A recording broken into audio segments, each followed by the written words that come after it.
Let's welcome to our June 9th meeting of our Town Council. Notice this meeting has been provided in accordance with the Open Public Meetings Act by posting a copy of the agenda on the bulletin board at the municipal complex, filing a copy of the agenda in the office of the Township Clerk at the municipal complex, forwarding a copy of the agenda to the Burlington County Times and Carrier Post, forwarding written notes to each person who has requested copies of the regular meeting schedule. All the above posting, filings, and mailings have taken place on the 6th day of June 2014. This time I ask you to rise for a moment of silence, followed by the flag salute.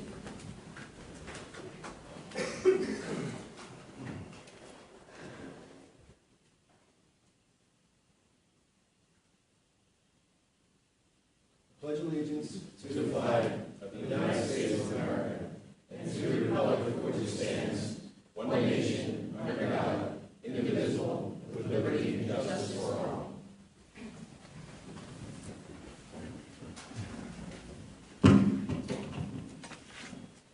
Okay, folks. Going to item 4 on the agenda, discussion. Is this our group agenda, Mr. Mayor? Perhaps Mr. Wait, we'll get to number 5. Okay, great. We're going to discussion items with council members regarding any scheduling matters. Any amendments to the agenda? Anybody want to bring up? Yeah, okay. And then we'll go to reports from members of council. I'll start to my left with Victoria. Turn on the mic. Over the weekend, on Saturday, I had the privilege of presenting a proclamation to 2 newly minted Eagle Scouts from Troop 44, Kevin Flannery and Cassidy Reed.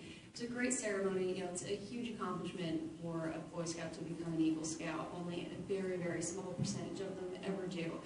So it's great to be able to be there. And also there's an open space committee meeting tomorrow at 7 p.m. right here in this room. That's all I have. Stacy. Just wanted to, sorry.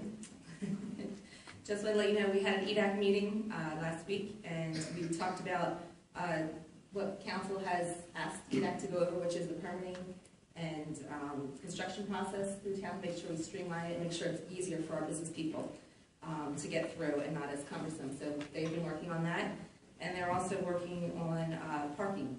New parking meters to see if there's something that we want to go forward with, putting new meters up in town or staying with the old. So they've been vetting those questions out, and will be coming to us shortly with the presentation. And I just wanted to do one thank you to Gina Ziegel and to the Garden Club for the beautiful job they did on Main Street, putting up all the baskets and doing the planters. They just did a spectacular job.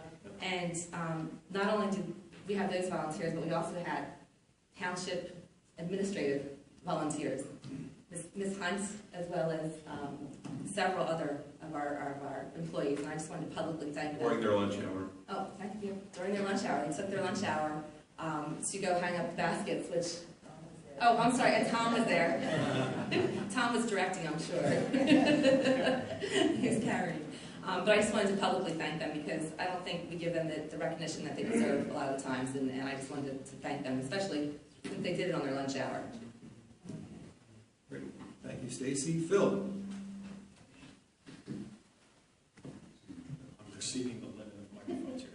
I have nothing to report. Thank you. It's a lot of work just to say Well, nothing. just to say that. Okay.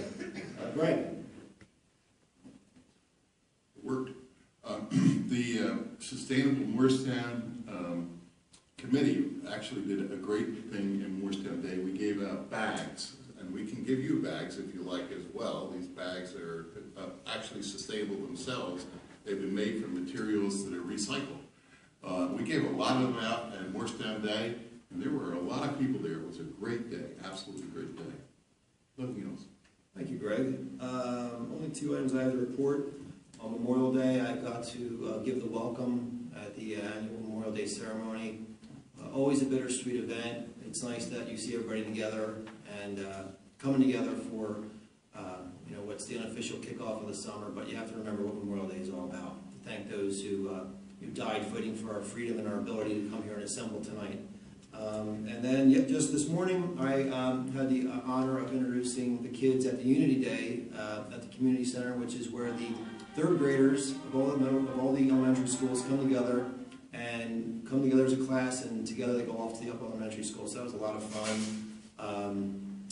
The kids have a lot of energy, and it was just great to see all them. And that's all I have. Scheduling items. Does anybody have a matter they want to put on a future agenda? No? Okay. Upcoming meetings will be held here at the Municipal Complex, 111 West 2nd Street, Council Chambers, on June 23rd, 2014 at 7:30 p.m. I'm just telling you, I'm not going to be at that meeting, so Stace, if you're available, I'll hand the baton off to you. And the next meeting following that will be July 7th, 7:30 p.m.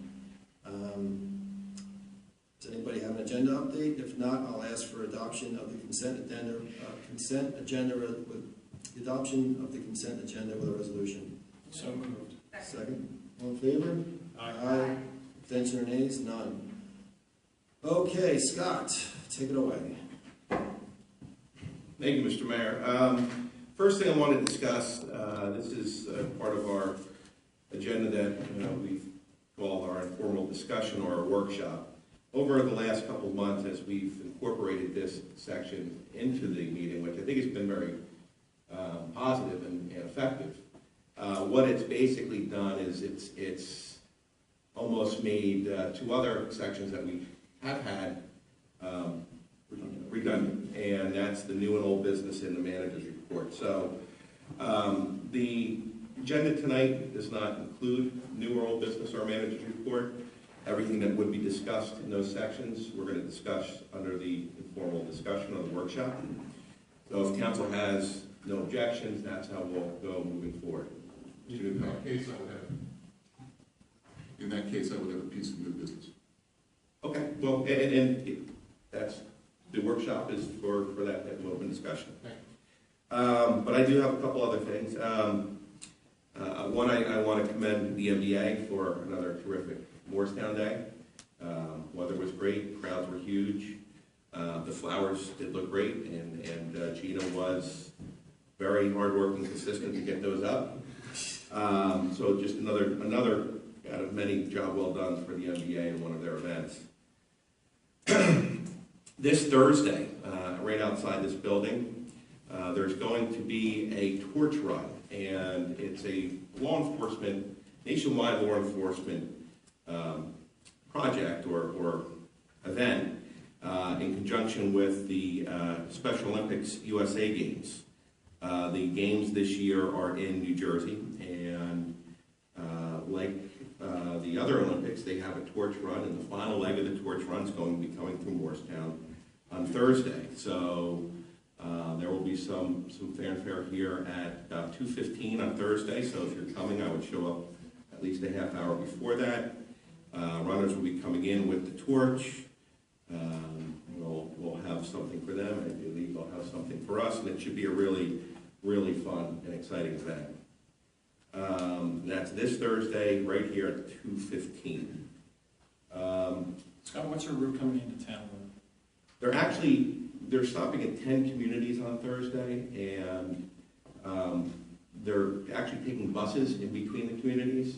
So the bus will take them like into Morristown, I believe, on Kings Highway. And they'll come up Kings Highway, onto Main Street, and I believe down Church to Town Hall.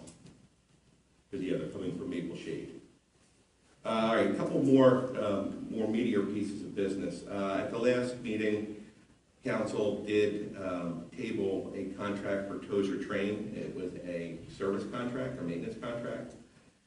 We did have a chance to meet with them, with our professional team, and with Mr. Newcomer, who not only had a lot of questions, but has a lot of knowledge in this area. Greg, if you want to add anything to how you thought the meeting went, I think it'd be helpful.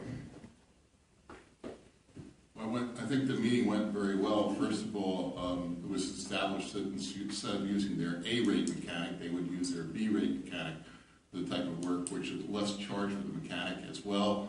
They agreed to a 20% discount in parts and refrigerant, which is always big in regards to using HVAC. We also agreed to travel time to be limited to 2 hours, and that there will be 1 hour response time to any call.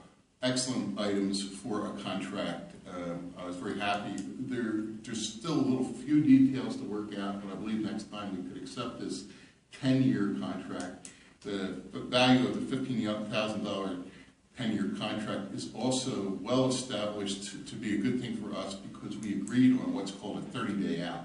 That is, if we have any issues, we can give them a 30-day out, they can give us a 30-day out. Those are wonderful contract items. I was very happy with the meeting.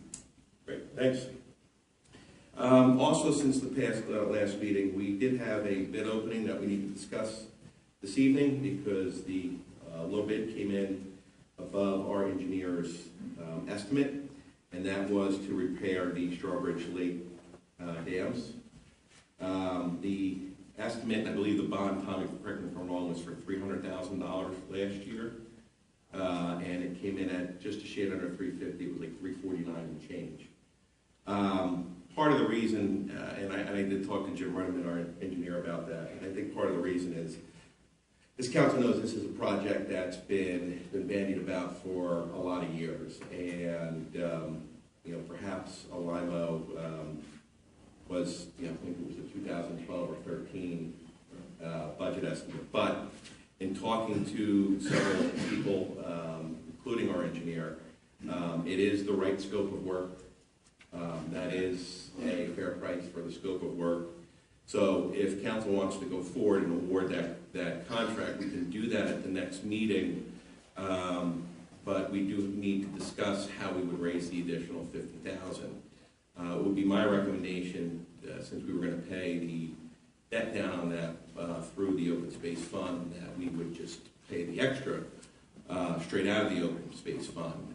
Otherwise, we'll have to amend the bond, and that will take some time. And Tom, if you want to chime in and add any advice for council on how to fund that, the best way to fund that.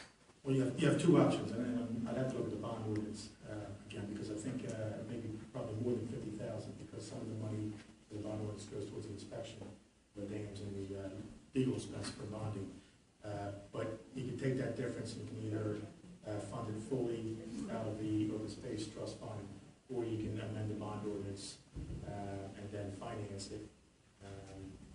The option's yours, but the second one, the latter, would be longer period of time, because we have to introduce it the next meeting, and then have the hearing and adopt at the July 7th meeting after that. So either option's yours. We do have the money in the open space trust fund, so I can certify the funds and just take that balance directly out of there and pay for it that way. It's whatever council's pleasure is. Are we certain that the 49,000, the difference, is that for items that just weren't included in the estimate, or just the estimate just was under the things that were needed to be done, they just undervalued it? What makes the difference? My understanding, it's if you look at the schedule of values, so it's the breakdown of different items. It was just a low estimate within. Well, nothing was forgotten, just within the different items. The estimate. So the low bid was covered everything, nothing additional. Right. It just things may have gone. And then this dam repairs, we've been talking about this for 3 years. Well, at least. Quick question. If we do decide to go and change the bond, amend the bond, will that cut into the awarding of the contract?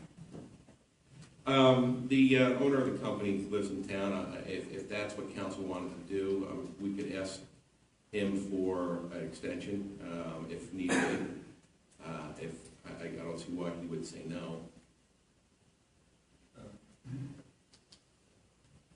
Question also, there's not four.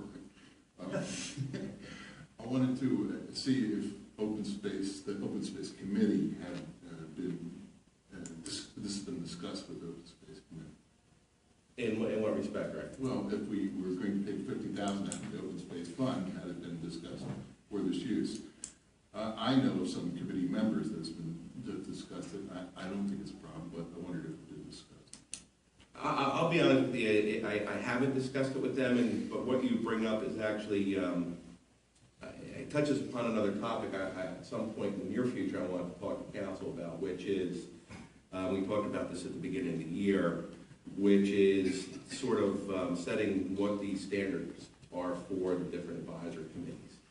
And so I've been looking a lot at that, and the Open Space Advisory Committee's main task, if not sole task, is to evaluate potential properties for acquisition of open space and then maintenance of those open space. What I don't want to get into, not that I don't trust their ability to, with their financial acumen, so to speak, but to have them speak at an issue which, in this case, I really believe is a financial issue, not an open space issue in terms of how to finance this.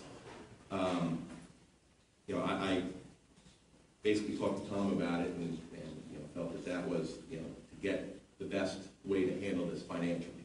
Because the dams, I think everybody agrees, needs to be repaired. They did be repaired for some time. Is there any indication that if we went back out to bid again, that somebody would come in lower than the low bid we received this time?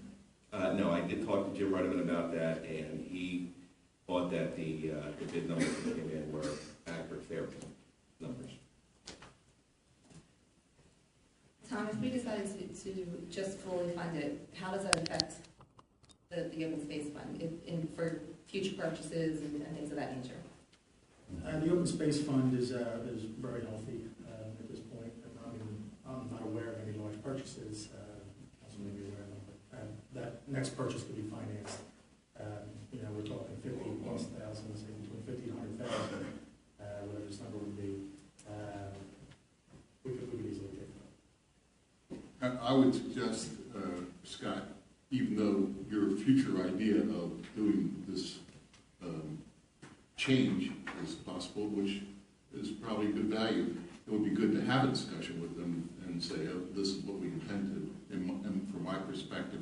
Also, I have something that relates to this. I was about 2 meetings ago, I suggested that we get all the projects, not just this one that Vallejo has, and get kind of a report, status report.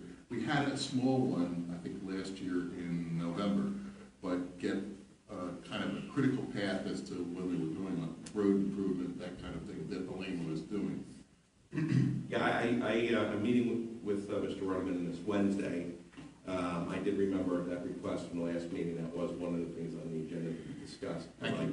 Council with the report. Well, I think I've said all along, I thought this expenditure should be made from the open space fund. Sturbridge Lake is textbook open space. It's on a roster of open space properties.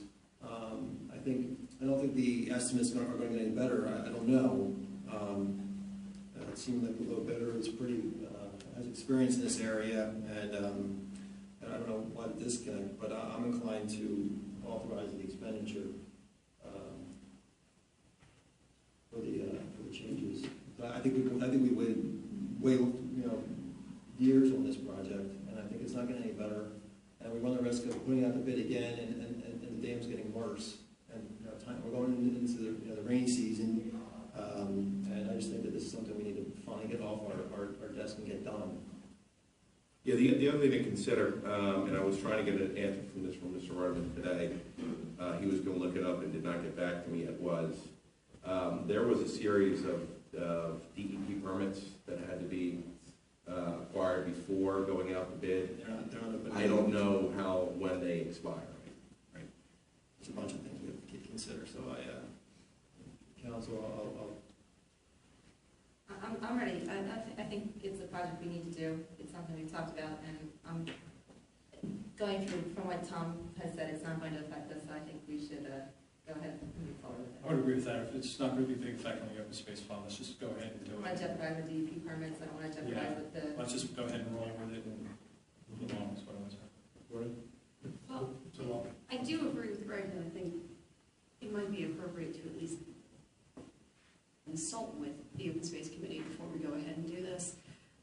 There is a meeting tomorrow, so we will be able to take action at the next meeting. And Scott, do you think that would make a serious delay or? Well, I certainly understand the sentiment of what you and Greg are suggesting, but, and it's certainly not to pick on the Open Space Committee, but I'm hearing tonight that council wants to go forward with this. They want to use the money from the Open Space Fund, that they feel that that's appropriate. The Open Space Advisory Committee exists, all the advisory committees exist to provide guidance and advice to council, the manager, the staff, and the professionals. And I'm not saying this would happen, but what if they came out adamantly against this? Now, you know, does that put us back and now we deliberate this for another couple of weeks? And there's clearly valuable minds when it comes to open space on that committee, but the decision to do the damn work has been made. The decision now is, do we spend the extra money? And then if we do, how? And that to me is a financial question. And you know, that's why, I mean, it's certainly council's prerogative to seek advice from the committee. To allay your fears, I don't know of anybody on the Open Space Committee, several of whom I know, who would object to this. I just think it's a communication thing we should be communicating, that's why. I think we can kill two birds with one stone, because don't we need to issue public notice and resolution to withdraw from the Open Space Fund? So we couldn't do that until the 23rd anyhow, correct? Correct. It would be So we could go ahead and just put the matter on the agenda for the next meeting. And then just be a public hearing Right. on the resolution for the Right. response. So we can authorize it, but it's not finalized. Until the 23rd, that gives us a chance to air it The out. instructions Very we good. go and tell them. I'm Very comfortable good. with that. Oh, good. Can these doors be closed? No, it's an open public meeting. We're sorry. Maybe tell somebody to tell them. Yeah, in fact, made it from I heart. told them, Critical path. Thank you, we'll take care of it, thanks. Okay. All right, so the next thing on the agenda, Mr. Mayor, I have it on good authority that if the township were to put the sixth and final liquor license we have available to us out to bid again, that there would be serious takers. So I've been talking to Patty about it, and what I would like from council tonight is authorization for Patty and I to move forward with preparing to bid that final license out at a bid minimum of $1 million, like we did with the previous 5. And you know, we can get that done and hopefully bring in some additional revenue to the township. I think that's great. I'm all for getting that out. There's no sense in sitting on it. It's not doing us any good. And sitting at someone's desk. So I'm fine with authorizing the bid. Council? Yeah, Patty, do you need anything else? I just want confirmation that we can fit it out in historical method as before as opposed to the highest bidder. You want to turn your microphone on and explain that to everybody? There's two ways that you can bid. One is a historical method, which is you set the minimum bid, you receive bids. If you receive more than one bid, you don't necessarily have to go with the high bidder. You can, the council has the authority to issue to whatever entity they wish. And that's based on character and different things. So that's how we did it before. So we want, so that you can ensure that it's the clientele and the type of business that you want. Otherwise, you could just award to the highest bidder. So we did the historical method at the last go round. I think it's worked safe. The historical method has worked well in the past. I don't see any reason to change it. Anybody? No, I'm good with that. But you can still definitely go with the highest bidder that way, but it gives you an additional, okay. All right, so then it sounds like there's no objection, and Patty and I will begin working on that. Great. It's great news. Next thing on the list, and there's a guest in the audience I'd like to call up at this time, George Matteo, I believe is here. George represents Orleans. They're building a development at the corner of Main and Martyr, and he needs to make his client would like to request a sign be put in the right of way. And Mr. Dralas, Mr. Matteo, and myself have discussed this. The idea, the plan would be to council tonight to authorize me to enter in, I guess would be essentially a temporary agreement, so they can move now, and then council would then amend an ordinance to make this work. Is that correct, Tony?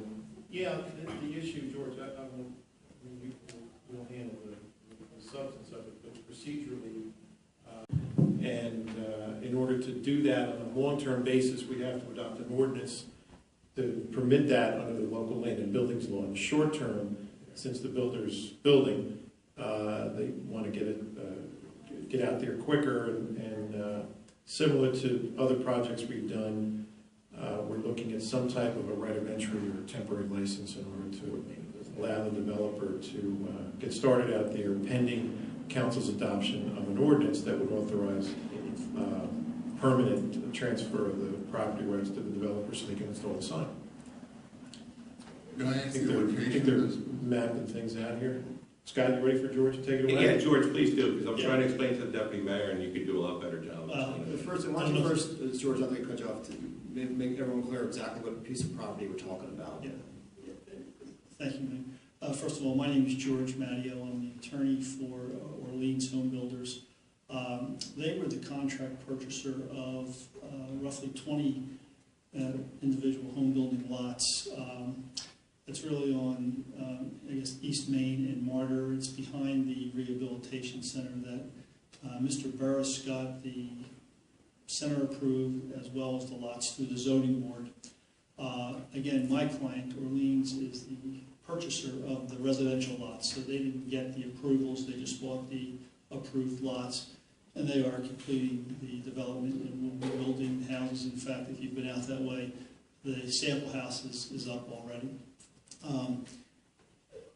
The purpose of this application that we're asking you for some relief on, because the approvals were granted by the zoning board, we were required to go back to the zoning board. We're requesting a couple of things: the temporary site plan to install a sales trailer, and a temporary site plan to install a construction trailer, and to do some minor signage on the site, sample home, construction trailer, some directional signage on site. In addition to that, there was a request, as a number of the communities in town have. They have what's commonly called a monument sign at the entrance, and that pretty much identifies, in this particular case, as in a number of other subdivisions in town, it's a masonry structure that just sort of has the name of the subdivision on it. As I said, my client didn't get the subdivision approval, but when it was approved, there was a little bit of a, well, there was a drafting or an engineering decision, but right at the road that comes in off of Tiver into the subdivision, there was a little triangular sliver of land that, quite frankly, probably should have been included in the actual creation of the lot. For some reason, the line was straight and didn't follow the curvature of the road. So they created a small triangular sliver right against the road. Technically, that's part of the right-of-way because it wasn't included in the lot. So we went to the zoning board for the approval. The zoning board granted the approval, including the monument sign. But because the monument sign will be technically placed in what is the right-of-way, it was required of us to come before the town council to seek approval to install the monument sign in that little triangular sliver. The town will have no maintenance responsibility. The maintenance of the monument sign will be, as is often done, will be the responsibility of the adjoining property owner. It's contiguous to the lot, and as many of you probably know, the lot owner is responsible to the curb line anyway for maintenance and things like that. So we agreed as part of the resolution, and I don't know if that's in front of you or not, that we would put in the sales documentation in the deed for lot, technically lot 41, that they would have responsibility for that maintenance and upkeep of the monument sign. So we're here before you asking for your consent to enable us to put the sign in what is technically the right-of-way. if you have the layout in front of you, and I don't know if you have the plan, it can't be developed for a roadway anyway. If you look at the way the geometry is, you couldn't do the road, so it's not where it will interfere with future use, by the township. But we do need the council consent to be able to install that. As Mr. Crew has indicated, we got our approvals back in March. The resolution was adopted in April. We've been working with Scott and Tony on the mechanics of doing that. The subdivision is moving forward. The sample is almost completed. There's been a number of sales, contracts that have been entered into. So it would be nice to get that monument sign for identification out there. And again, it's a very attractive looking masonry structure. Again, we submitted details to the zoning board as part of our presentation. And the zoning board approved it. They felt the sight lines were fine. It wasn't interfering with traffic. It was within the tenor of our town, all those things. And you received, and like you said, you received your zoning board approval on it. That's correct, Mayor. Mr. Matty, Mr. Thorndike memorialized that Yeah, we have a written resolution that was adopted by the zoning board in April 15th of 2014. And one of the conditions of the approval was for us to appear before you to seek your consent, or I don't know, technically, I think Mr. Dralis, can go through the mechanics of what the town needs to do, but we need your consent to do that.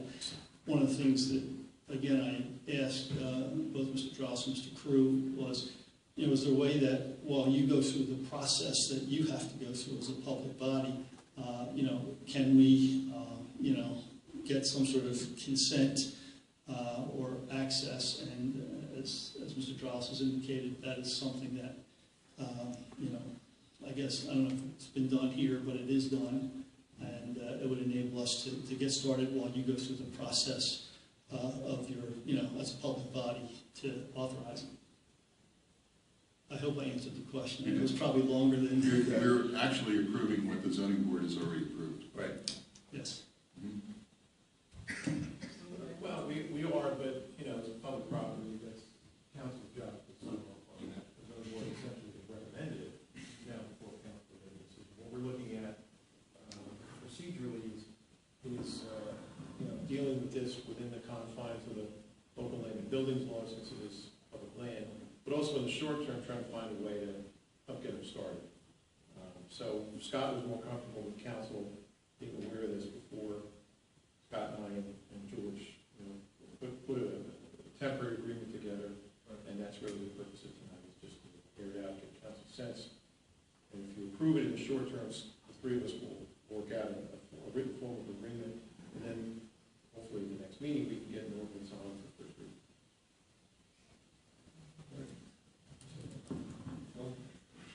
How will we do that, Mr. Giles? Just a simple motion? Yeah, sure. I'd be happy to move this forward. Is there a second? Second. Patty, you want to do a roll call, or you want to do All in favor, Mrs. President? all in favor? Aye. Aye. Abstention or nays? None? Congratulations. Thank you for your time. Mr. Mayor, there's only one other thing on the agenda, and then I believe Mr. Newthor had some new business he wanted to discuss, but we still have outstanding appointments listed as a topic for discussion. So, Patty, if you want to chime in and lead us through that discussion. Gave council, provided council with an agenda report with outstanding appointments. I'm looking for, I believe there are 3. Thank you. I got it. So we have a vacancy on the appearance committee, tree planting and preservation committee, and the zoning board. So I provided council with a list of names of people that have submitted requests to serve, and so to council if they have any recommendations, and at the next meeting we could have a resolution appointing. Okay. So I guess between now and the next meeting, council, if you want to start now with names, I know name of a gentleman in town who's expressed an interest in zoning board, Mark Williams. Might I suggest we turn that microphone on?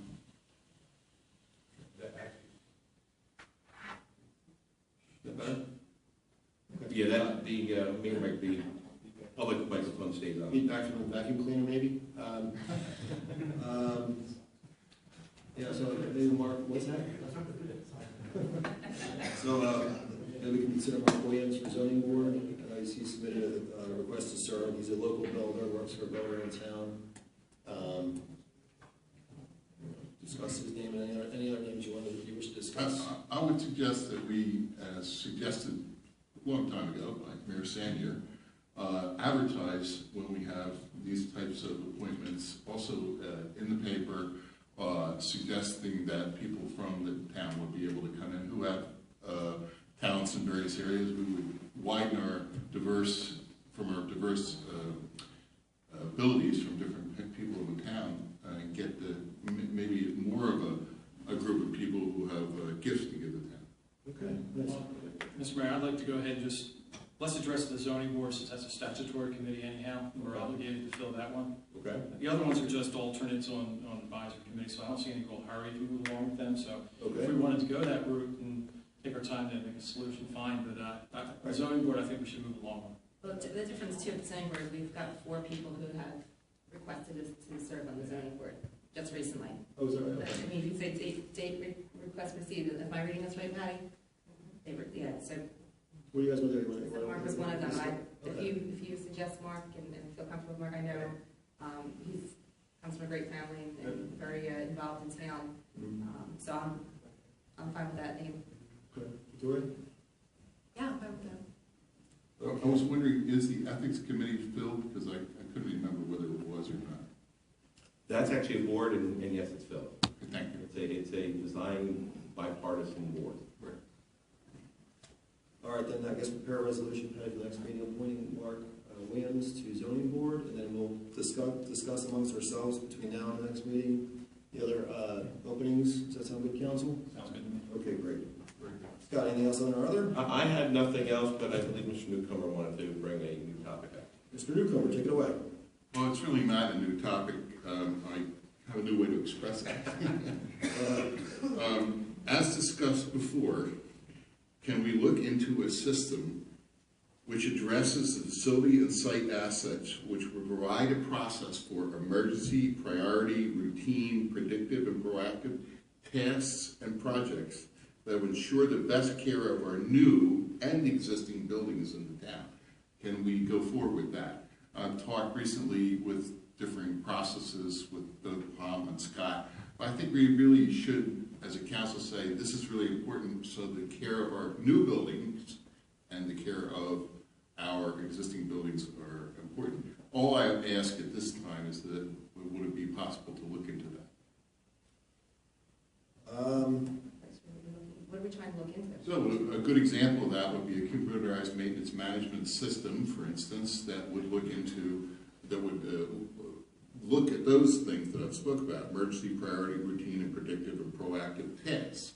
So if you wanted to give an example, in the old library, we had a large filter area that was never cleaned for a long time. And that was part of the issues with the old library. I'm just saying at this time, maybe we should really look at how we do our process of these things. And I think we're all committed in any way to take the best care of the town. This is all I'm looking for. Well, so basically you just want to have like a spring cleaning list, a fall cleaning list, basically that's what it comes down to. I don't know that we have to spend money on a computerized. Well, Stacy, actually wouldn't be a list, and I am looking for something that would be, in my mind, technical, but just to begin the discussion and say it's important would be good. We'll leave it to the professionals to make a suggestion to us in my mind. Well, I guess my first question would be, maybe we should find out who would be the person in charge of putting together that list, and maybe bring them to a meeting or meeting with them, individually, and asking them, how do you come up with a maintenance list for, let's say, the new library or the town hall, and then go from there. I mean, I'm fine with getting the discussion going. I'm not going to commit to, and I'm not sure you said this, but I don't know if there's software or anything required, but I think we can certainly discuss with Mr. Ewers his maintenance schedule, with Scott, and get the ball rolling. And we can at least get the discussion going, and maybe we can identify deficiencies or weak areas. And I don't really want to approach this as deficiencies or weak areas myself. I'm looking to say, okay, let's get the new proactive stuff, particularly IT, and maybe Mr. Polkowitz would be involved, so we can actually do the best thing and take care of our assets. And there's a lot of stuff out there. Being on the cloud, in some ways, is a very good thing that I hear about. There's computerized maintenance management systems, and I've recently given two examples to Tom, as a matter of fact, which are for, but this is why people should just work this out. I want to open the discussion to this, to the care of our town. we'll follow up with Scott and thank you. absolutely. Yeah, and Craig, if I understand correctly, it's not just a list of what needs to be done, it's also a discovery of the best way to do it. Correct, and I'll give you a little bit of an example. So when somebody goes out and does X task, we want a record of when it's done and when it ought to be done again. Exactly that kind of thing helps us say, okay, we'll need to commit funds to that. Those kinds of things. Okay. Thank you. Okay, Scott, anything else, or are you finished? That's all I had for the workshop. I actually have one just quick thing. There's been an ongoing issue, which we've discussed previously, with encroachments from nearby property owners on Sweets Run.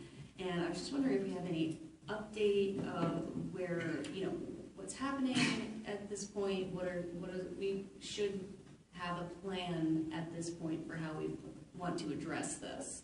Did we give those property owners send a notice saying they had a certain amount of time to get their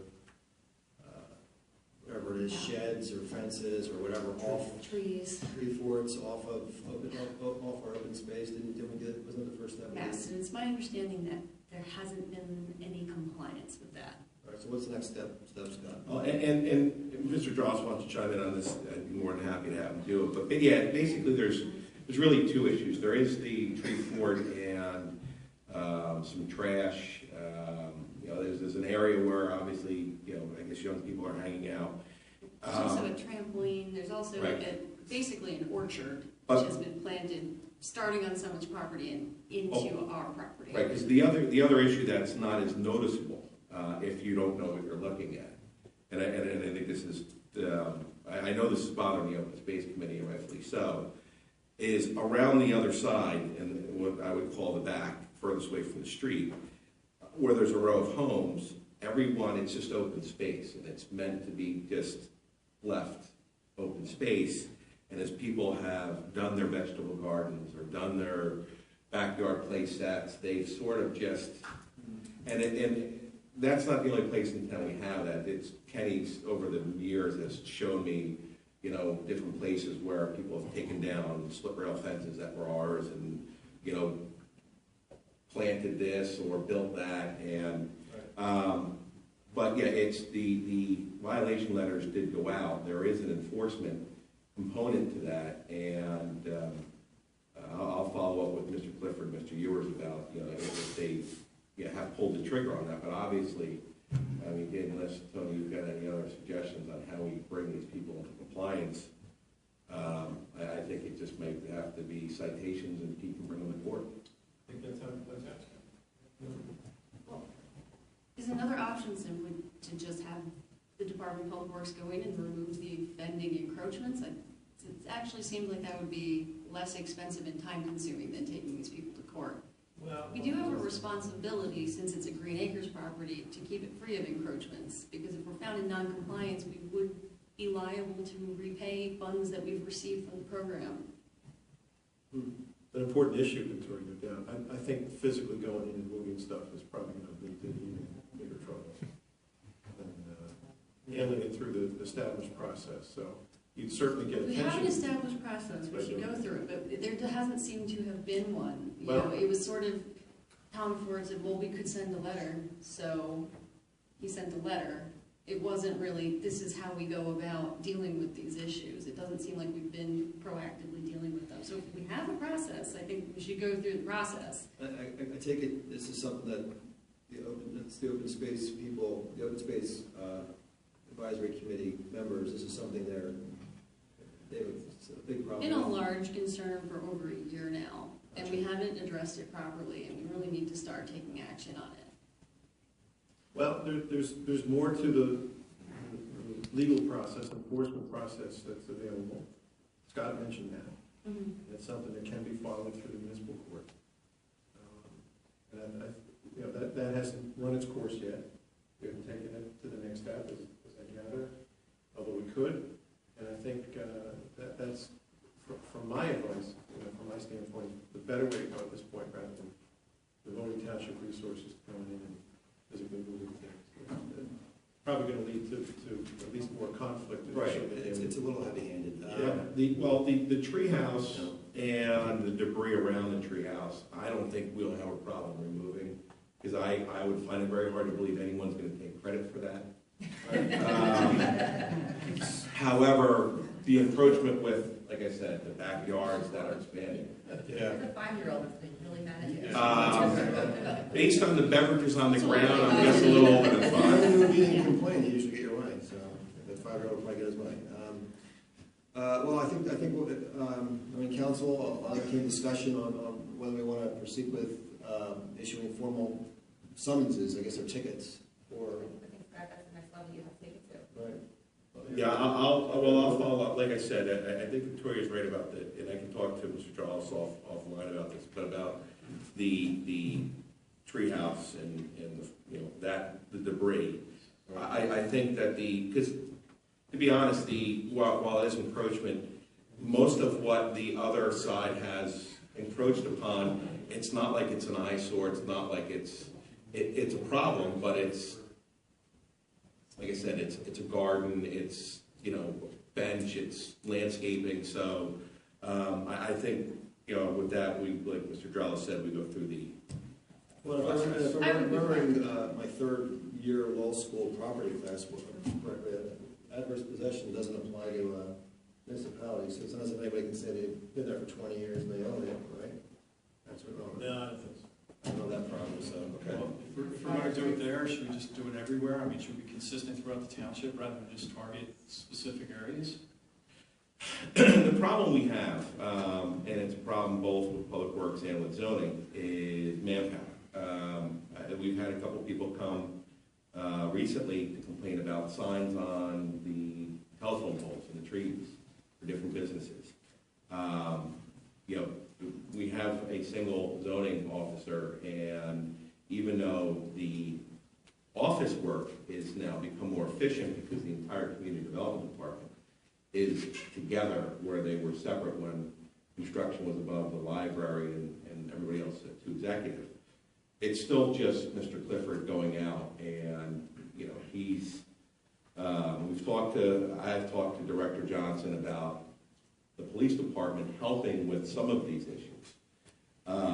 Namely, like what I mentioned with the businesses that are putting the signs on the poles, if they see a phone number and they're out, call them and tell them to take their signs down. And if they don't comply, then people have to take the next step. But for us to dedicate someone to go and investigate these problems, a lot of times, and it's very unfortunate, but it's just the way it is. A lot of times we don't know about a problem, a physical problem in town. You mentioned somebody taking down the fence. I mean, we know somebody took down the fence. They should put the fence back up. That was an old one. That was taken care of a while ago. Fence back up.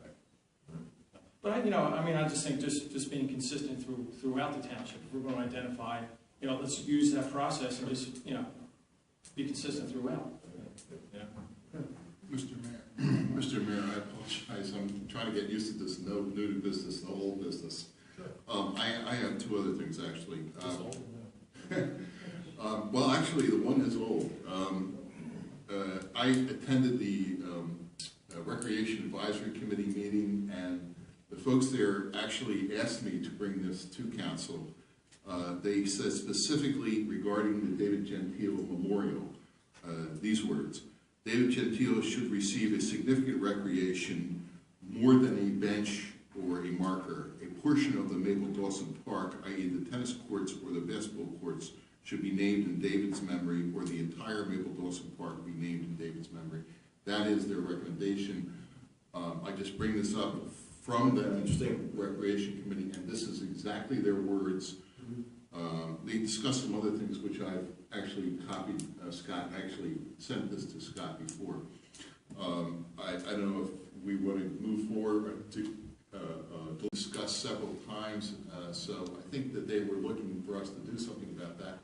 In addition, they were very clear, and that they feel very much like the recreation group should not be the only group that talks about naming parks or the ones that recommend it, that we should set a task force aside of several people, I don't know whether it's the appearance committee, whatever we think, several groups perhaps, and staff, to recommend people who would be, such as Harry Coons was mentioned, long-time members contributor to the town. So both of those things were brought up, and I was asked to bring those to council. Okay. Yeah, I talked to Sandy McGuire today, who brought the issue to the Recreation Advisory Committee. She had talked to Mr. Gentili, and I think between the two, the tennis courts were the preferred over the basketball courts. But I get piggybacking to what Greg was just talking about, because we have unfortunately had some terrible passings in the community over the last 12, 18 months. And right now, the standard, if you want to call it that, for the parks facilities that are named after people, have been named after people who have died in the line of duty. One police officer and the rest in the military. And I would suggest that Yancey Adams was neither of those, and that's the Yancey Adams Park, and I would suggest that Billy Biggs was either that, and the recreation gym is named after. I'm talking about the complete complexes. Right, correct. So, because someone did mention about naming the entire rec center after somebody. Other than that, I would agree with you, yes. Yeah, I mean, I thought this, at the last Recreation Advisory Committee meeting that I attended, an idea was floated about dedicating a football game in David's memory. We discussed that also. To be played every year, and that seemed to be a direction.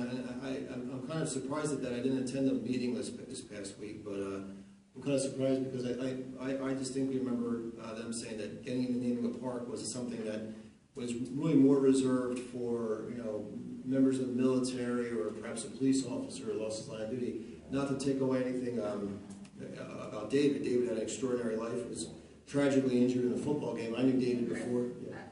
Just before you keep going, but I believe the Gentilis don't want to have anything to do with football. That's what I thought too.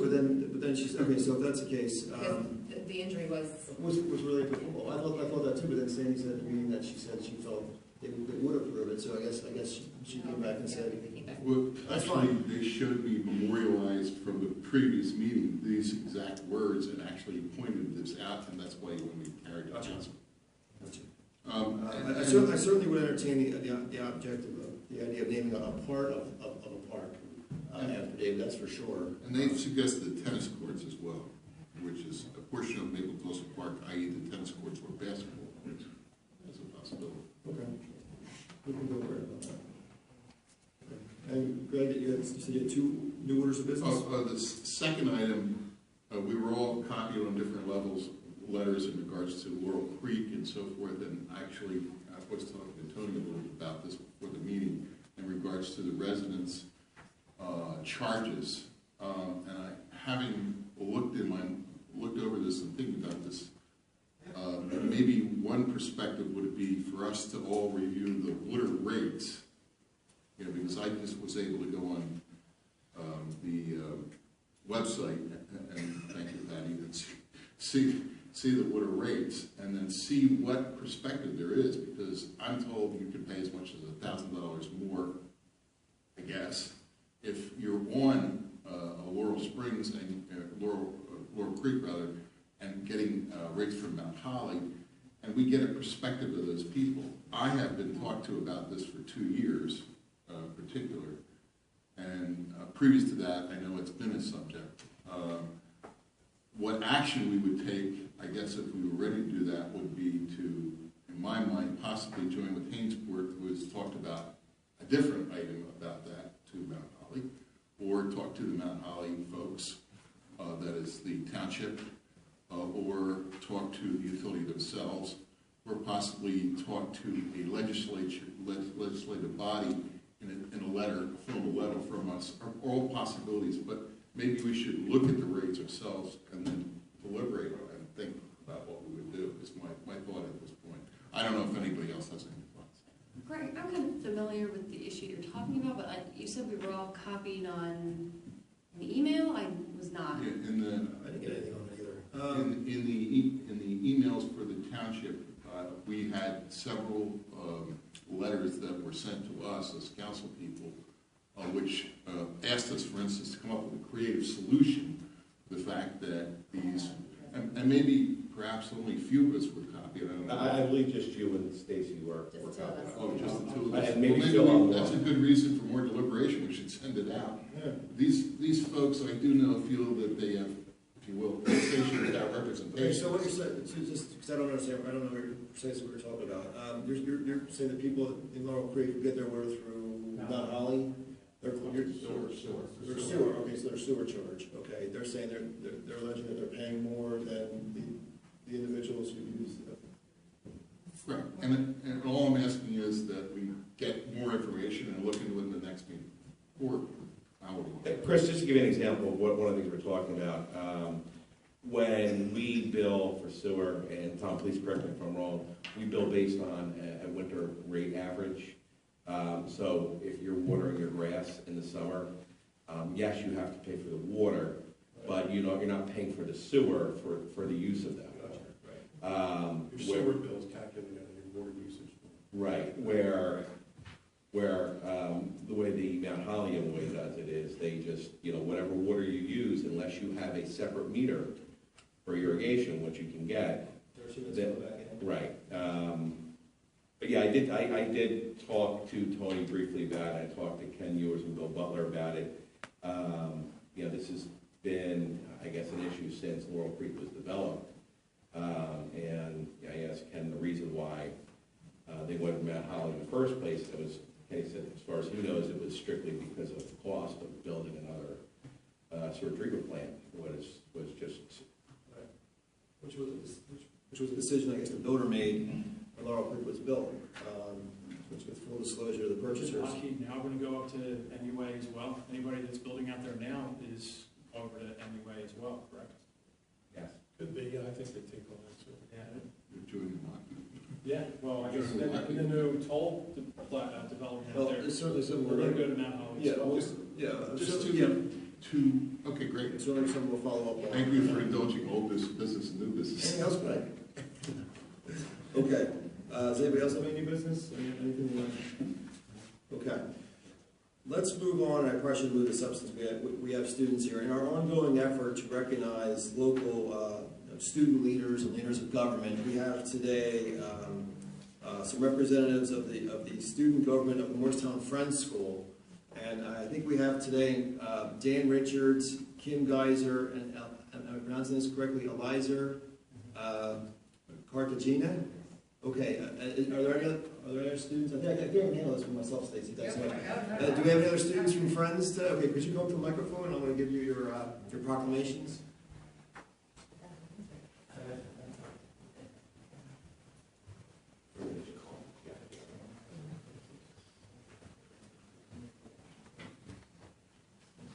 All right, folks, thank you for coming. Thank you so much. And are all three of you guys seniors? And where are you heading to? If you want to come up here and so you can get a picture of their faces, you can do Oh, that.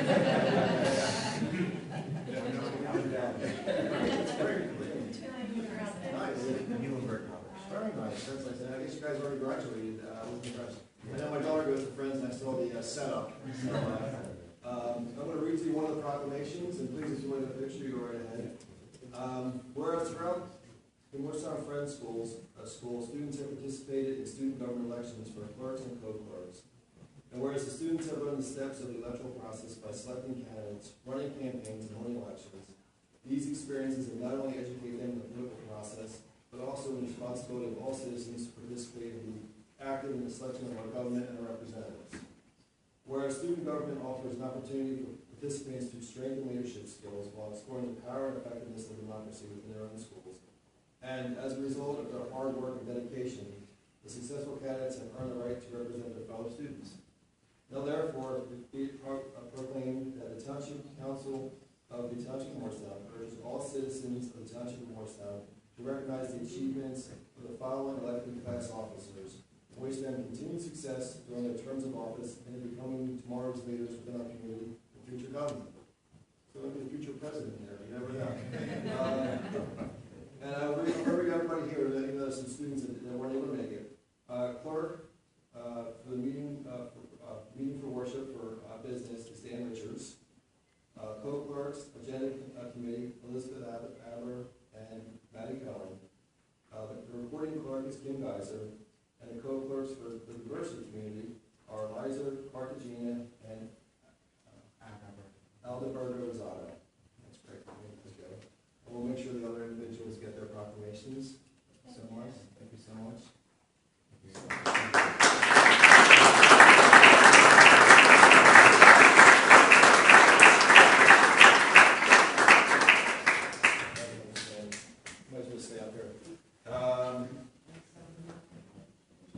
Today we also are doing what we do every year around this time. We have our 4th of July proclamation, and I'll ask Mr. Schill to come forward.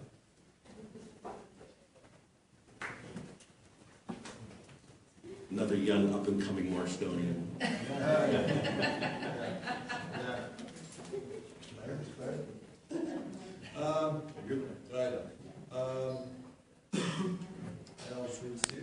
The office of the mayor, proclamation, whereas the wail of the mother's cry, this first part is what's wrong. But whereas the wail of the mother's cry reminds us of those who have fallen and died, the sound of a flag flying high, the drums of the school band cheering in the stands, the street adorned with children, flags and streamers, the decorations by local storekeepers, the military fire trucks and the Boy Scouts too. Let us not forget the flaming colors of the red, white, and blue. How beautiful. And whereas without a cloud in the sky and the smell of American pie, it is these things that remind us it is the 4th of July. And whereas it is known as Independence Day and celebrated by Americans across the USA. And whereas Morristown is no exception, it is proud to announce its connection. And whereas the Morristown 4th of July Parade Committee has planned a day of festivity, the Township Council wishes to proclaim it to the city. Now therefore be it proclaimed by the Township Council of the Township of Morristown, County of Burlington, State of New Jersey, July 4th, 2014, be a day of celebration in honor of our freedom and independence. We ask all the people of Morristown to join the fun, march in the parade, and show your American colors, so true, red, white, and blue. That's a beautiful proclamation.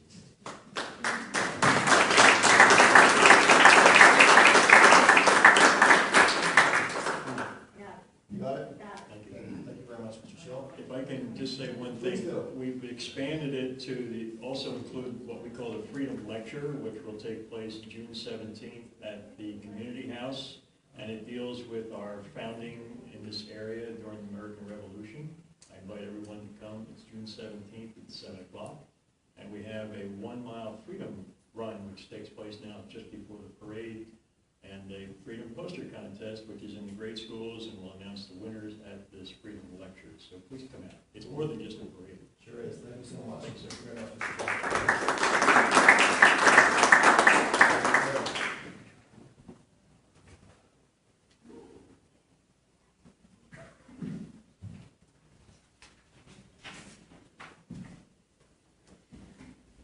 Then two final proclamations. They were already handed out, they were already discussed, but I just want to mention Kevin Flannery and Cassidy Reed both got their Eagle Scout awards, so congratulations to them. We'll move to the part of the meeting which is called resident requests and presentations. This is for residents to come down, state their name and address for the record, and to make a request for a presentation to council.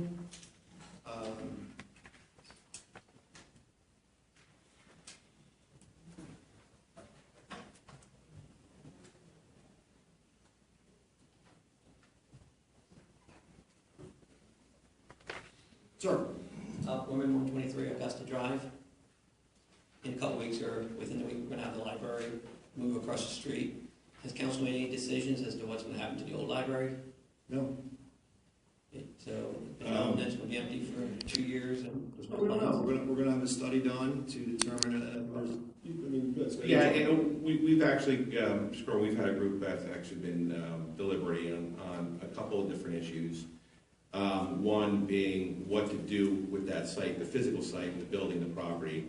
And then, of course, we still have to answer the question as to what's the permanent solution to the police and the court. While the latter, I think we're still a little bit of ways away. I think the former, and Rick, you can correct me if I'm wrong, we're fairly close to making a recommendation to council on that property. Yes, that's correct. How close are we? Because, I agree with Mr. Gorman. You're 2 in a row, Gary. Yeah, 3 in a row. Yeah, I mean, it's a great question. What's the question? Well, no. You're right, yes. But anyhow, that being said, we are moving forward with the move, and, I do think we should come up with some sort of recommendation sooner rather than later. But to answer your baseline question, the decision has not been made. Yeah. What to do with it. Are any members of council on the committee? No, it's Mr. Reagan, myself, Mark Ramsey from the county. We've had Mr. Notley participate from a building standpoint, the judge, the court administrator, and the police director. So no members of the public? No. And no members of council? I just asked that you open up to the public and get the discussion started. It's a shame it didn't start earlier, because it's been 2 years now. Now it's going to be vacant next month. Thank you. Thanks.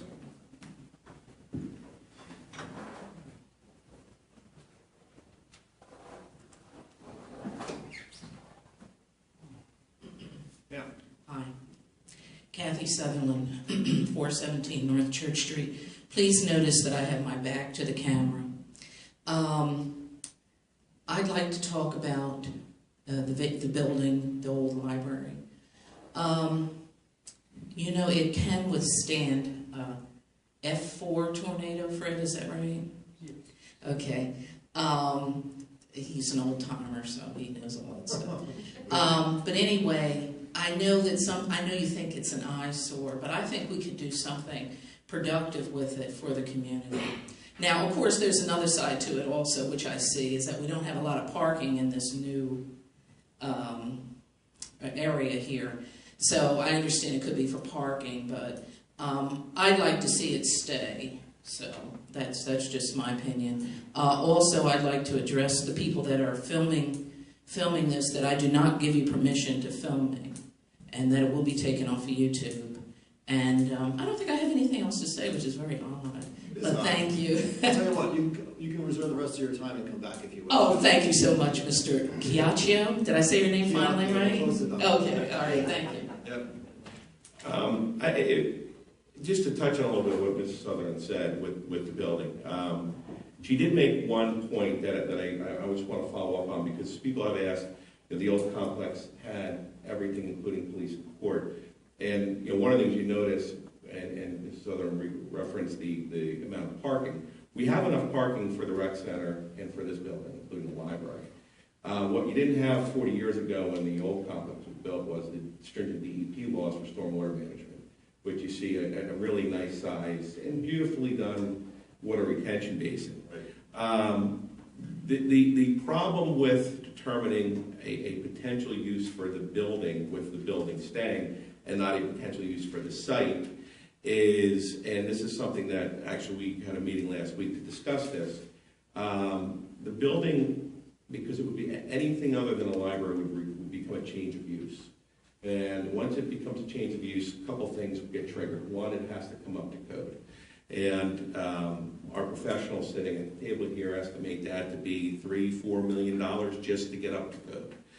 So that's just to get up to code. That doesn't include fitting it out for another purpose.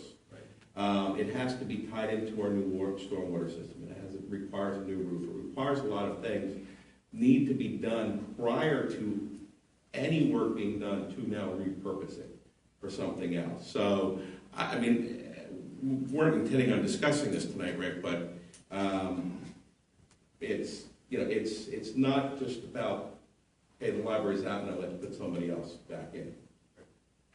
I would remark as well that I've contributed, I believe, to Mr. Carew, Mr. Reagan, a few other people, a lot of information, and investigated a lot of things for repurposing that building. not only will it stand an earthquake, it was a civil defense area.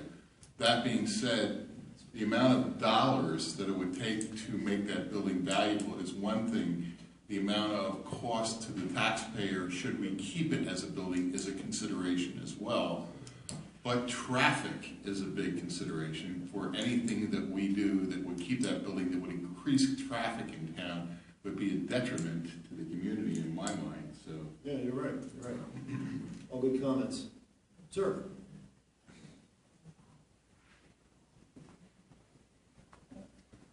John Conway, 444 East 2nd Street.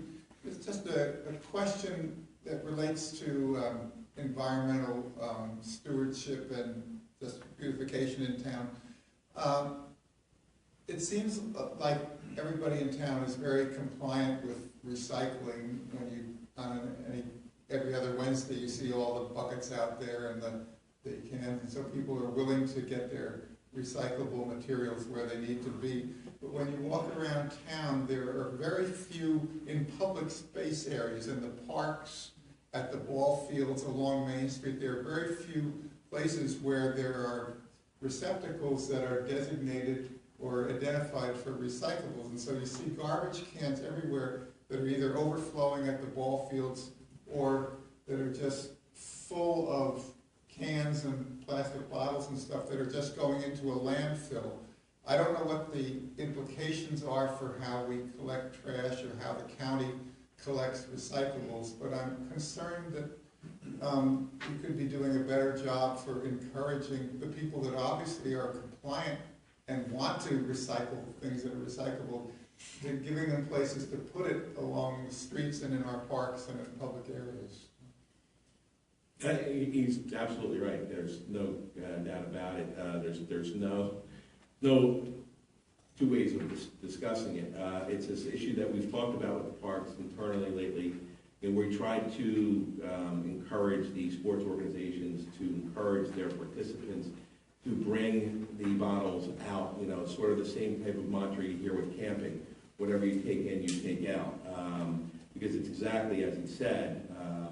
We have, you know, the Gatorade bottle and the plastic I bottle. know that's been discussed at length for as long as I've been around too. And you know, the county won't go onto the parks and collect it. And you know, also one of the problems is if there's let's say a bottle of can recycles and somebody throws garbage in it, well then they can't take it anyhow. So you know, there's a lot of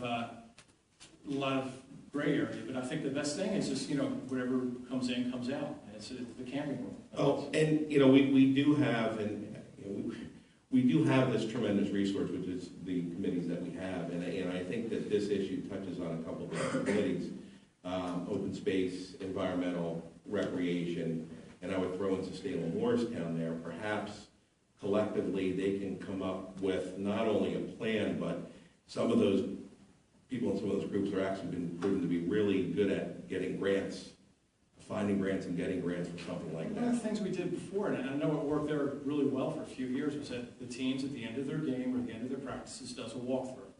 Just go right down the field and pick up, you know, whatever's there and take it home with them.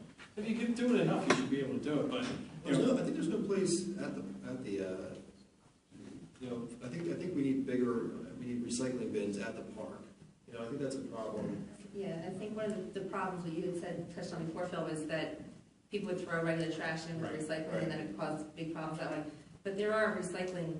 there's like with the little Like a little hole that you yeah. can only put cans and bottles in. So maybe that's something Sustainable Morristown and the advisory I would be committee happy to and take everybody that. can kind of like get into that and make recommendations of what we can get, and maybe find a grant to be able to put those throughout our parks and Definitely a recreation solution. facilities. I would be How do happy we to take solve the that back collection issue to a then? Sustainable Morristown.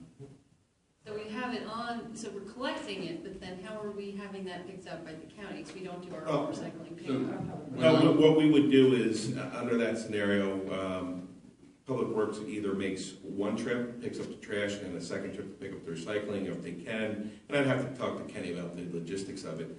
Pick them up both, and then take them to our recycling center. So, Actually, I have an award from the state of New Jersey for establishing this particular type of trash in a company I used to work for. You have a what? I'm sorry, An award. You have an award? Yes, correct. Congratulations.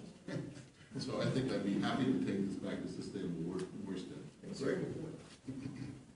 And the other residents, care to come forth?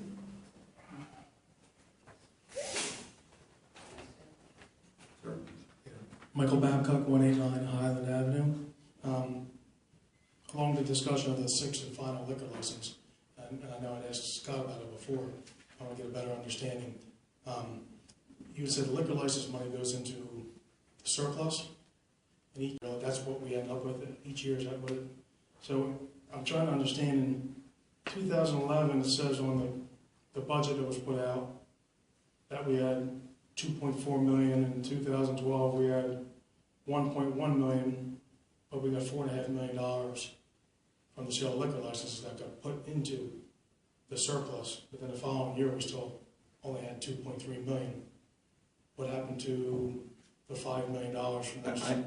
Where are you getting those numbers from? This is from the 2014 budget. The summaries where it says what the realized amounts were each year. That was probably how much we used, not how much we had. Because our current number of what we have is over $5 or $6 million.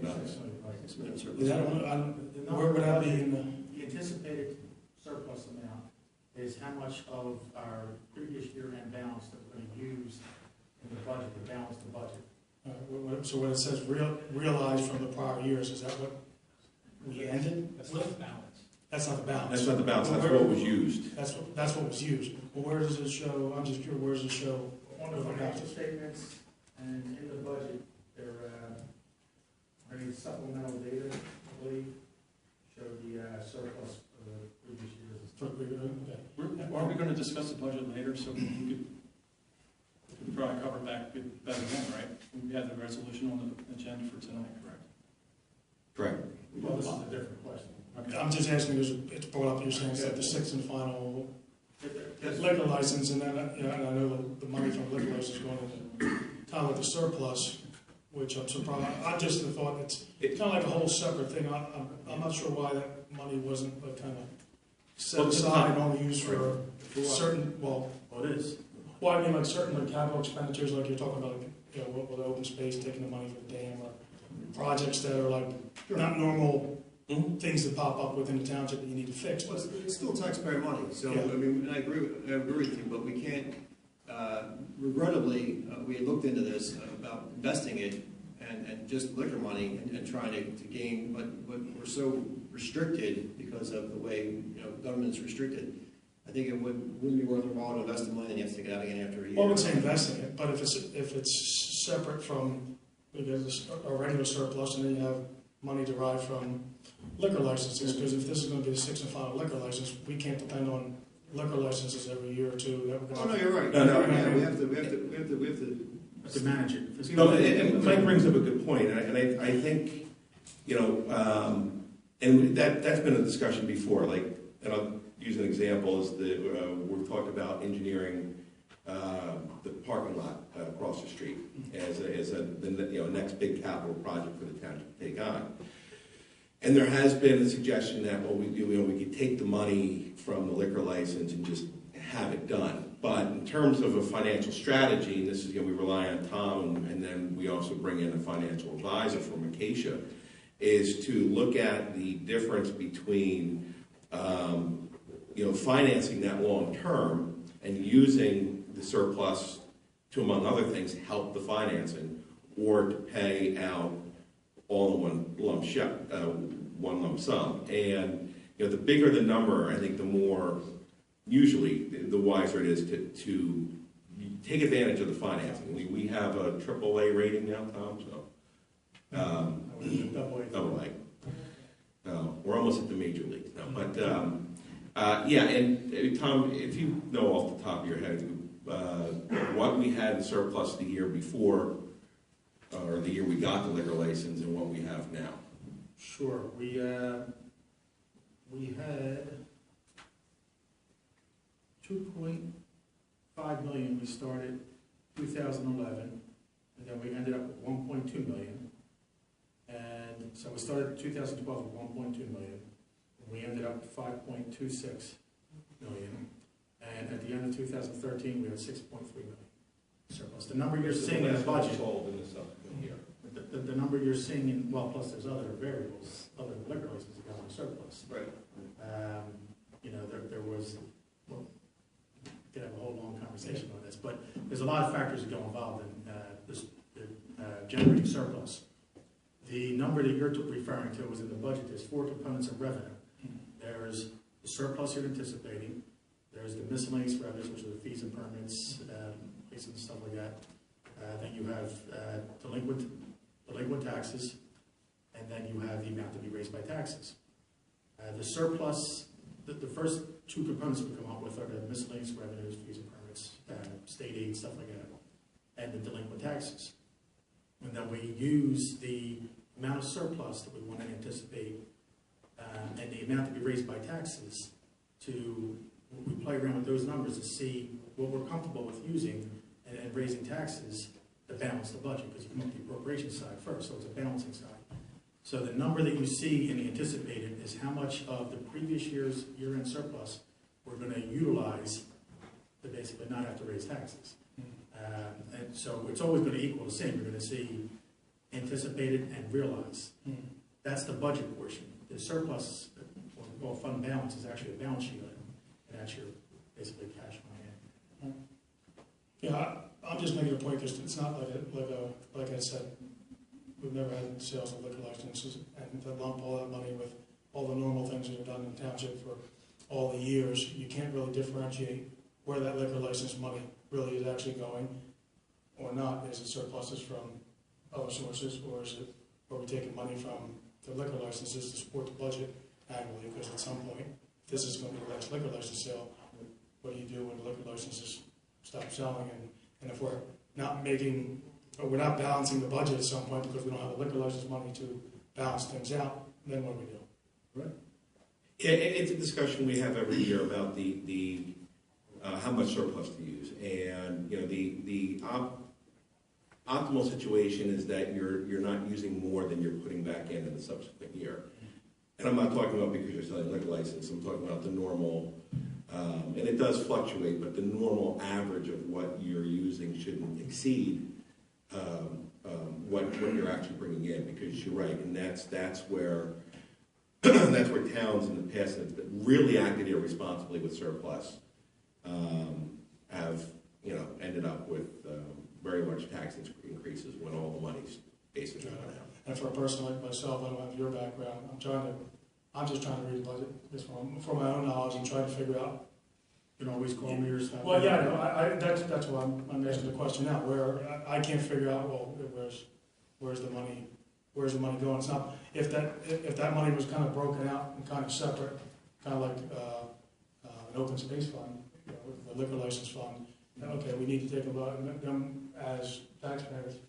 Everyone can see, well, they needed to take money from the sale of liquor license to do this. You can actually physically see that movement of money, not when it's all lumped together and you've got so many other things that are part of that surplus. The correct way, and then we fall underneath the Community Department of Community Affairs, Division of Local Government Services, and the way we treat it, where we put a portion of it in the budget we anticipated, the excess went to surplus. That is the correct and the way that has to occur. And that's on all the revenue, all those revenue categories. We have pluses and minuses. Some of them are over, some of them are under. That excess or negative hits the surplus. That we built that to be a big excess at the time to help. Puts us in a very enviable position from most of the other towns, because we hopefully have a very good long-term good, healthy financial outlook. And that is just, the liquor license was big behind that. It wasn't the only thing behind that. When we redid the reval, that also helped. And then there were some rollback taxes. There was some of the boom, with some of the other properties and stuff like that. There's a lot of things that go in there. So you can't really, something comes in and somebody says, I'm going to take that and put that towards this particular thing. There's only certain things you do that, like an open space tax. Other things, everybody always wants their piece of the, believe me, I deal with it in financial. Somebody gets a reimbursement, they want to re-spend that money only for themselves, and it doesn't work that way. Thank you. It's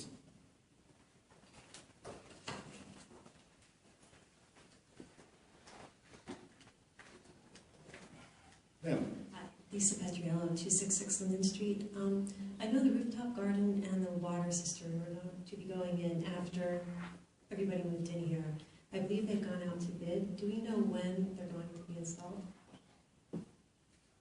Yes, the cistern has gone out to bid, and we're following up with additional grant requests from Rutgers and DEP, which has been granted. So the cistern should be going on in the next 45 days.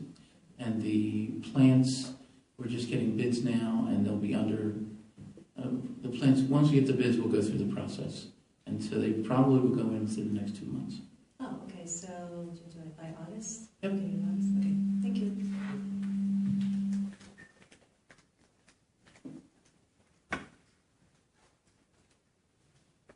Okay, seeing no further residents, we'll close that portion, and we'll move to ordinances on second reading and first reading. There are none.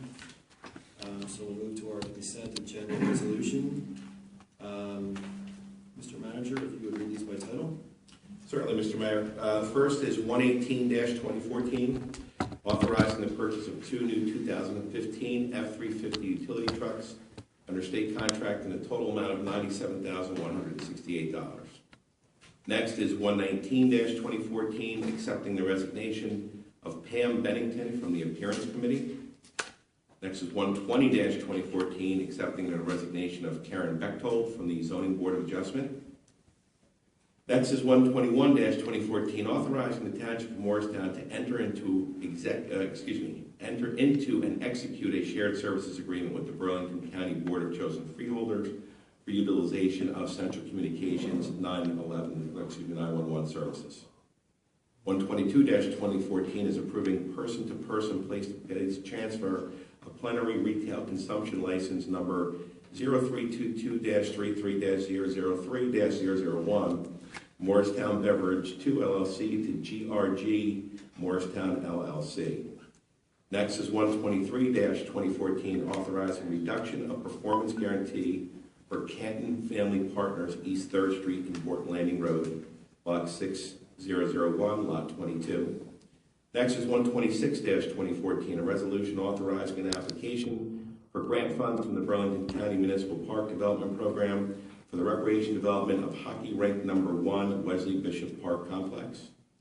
Next is 127-2014, a resolution to reauthorize Sustainable Morristown. Next is 128-2014, a resolution to support the State of New Jersey Wildlife Action Plan.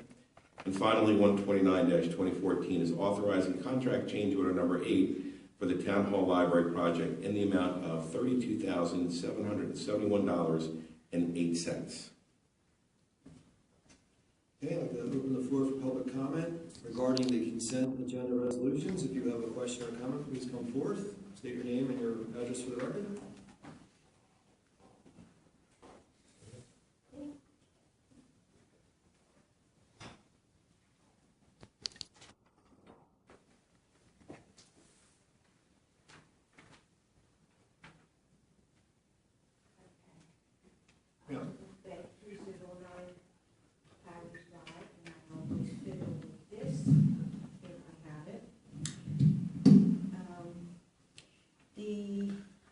I have just a question for making sure I understand fully. For the resolution to support the State of New Jersey Wildlife Action Plan, and where can I read about this? I guess I have to look at the State of New Jersey Department of Environmental Protection. And I think it's wonderful that we're supporting the State of New Jersey Wildlife Action Plan. And we're going to implement this, in all our open spaces, or that's already in? Well, it's just a resolution, Ms. Bate, to support the plan. And I suppose we can try to get that on our website. And I'll be perfectly honest with you, this was a resolution asked by Sustainable Morristown for council to pass. What ultimately they do if council passes a resolution, not entirely sure yet, but it among other things, it does provide Sustainable Morristown with more certification points. So we have a member. The Regular question. Actually, the language says, plan for the benefits of biologists, wildlife experts, municipal leaders, land stewards, nonprofit organizations, educators, planners, and researchers, outdoor recreation enthusiasts, landowners, and all people who know the wild place in New Jersey, is whom it benefits. How it benefits that would be probably, as we develop it, we would, actually contribute to that happening. I think that whatever it is to support a good wildlife action plan is a wonderful thing, so thank you. Thank you.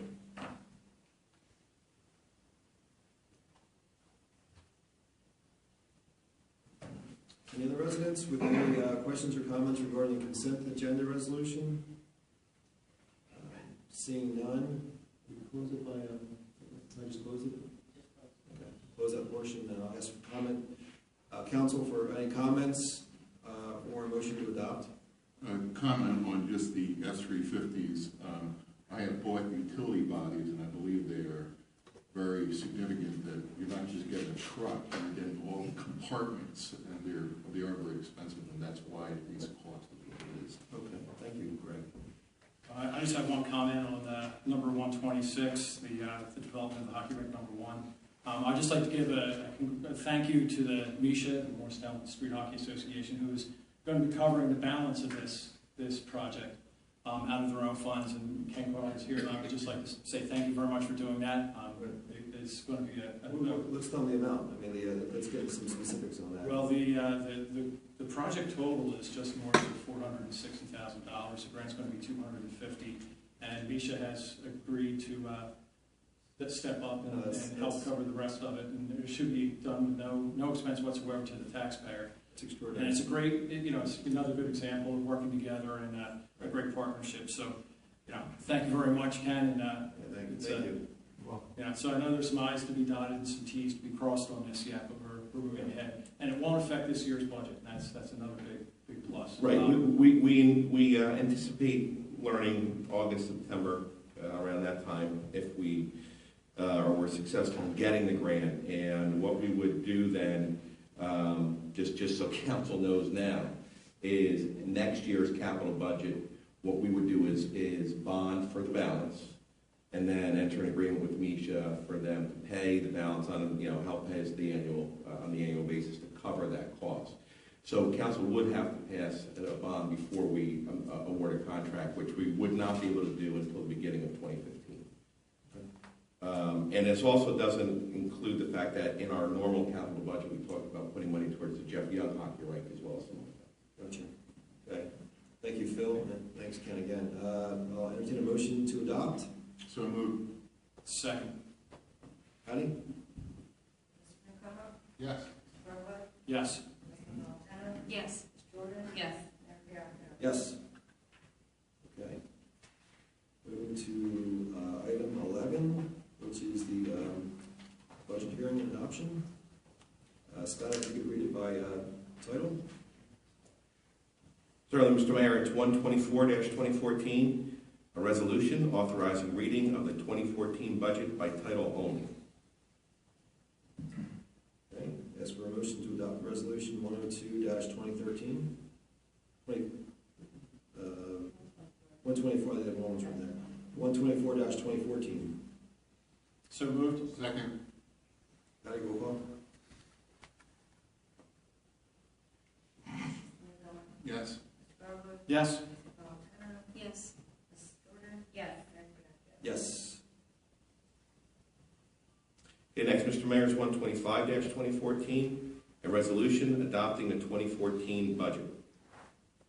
At this time, I'd like to open the floor to public comment regarding our resolution 125-2014, which is to adopt the 2014 municipal budget.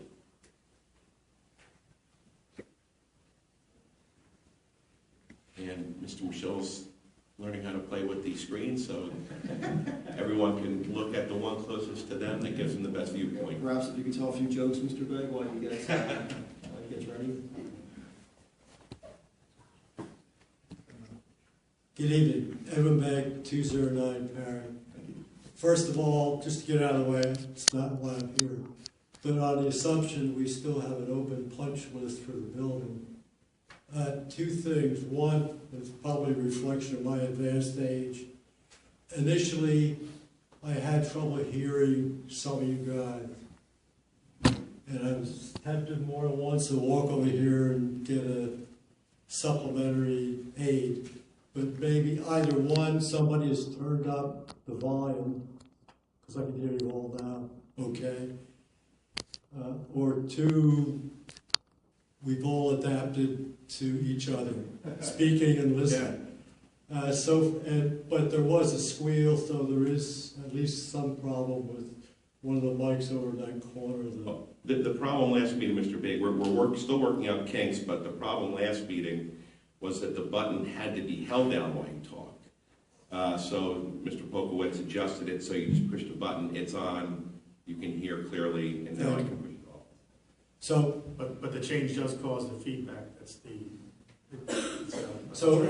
if there's a general volume level, turn it up one or two more notches in the future. Will do, thank you. The other thing, and maybe a function of those screen displays being fed by Mr. Merschel's PC, and it goes into power saving mode all the time, but those things blink on and off. Are you connected to? I am connected to that, I'll have to look into it, because my computer's not going to sleep mode. So that's whatever is worth punch list. While I'm here, budget. First of all, on the surplus, a year ago, $2 million odd bucks. Used it up, and hey, once upon a time, no problem. Now we're proposing this year again to use another roughly $2 million plus, and I'm beginning to wonder on the question of are we eating our sea corn? Liquor is good. We're climbing up into our 6th liquor license, another give or take $1 million. It's a windfall, and rather than just raise a question, I'd like to have the council consider for the future, because I'm sure you guys are going to vote yes tonight on the budget, using another $2 million for the surplus. I'm assuming this government is a business, service business, but it's still a business. So in that context, if I had the business and I got, hey, $7 million, I'd want to invest part of it in the business. And I'm thinking of 3 functional areas. One are our employees and training, looking at, first of all, an obvious, very technical area that if you don't keep up literally every day, you're behind, and that's the IT operation. Another operation, not technologically changing rapidly, but still technical, is our sewer and water plant operation. So I'm looking, and maybe it's just the esoterica of municipal budgeting. I don't see any budget item for training.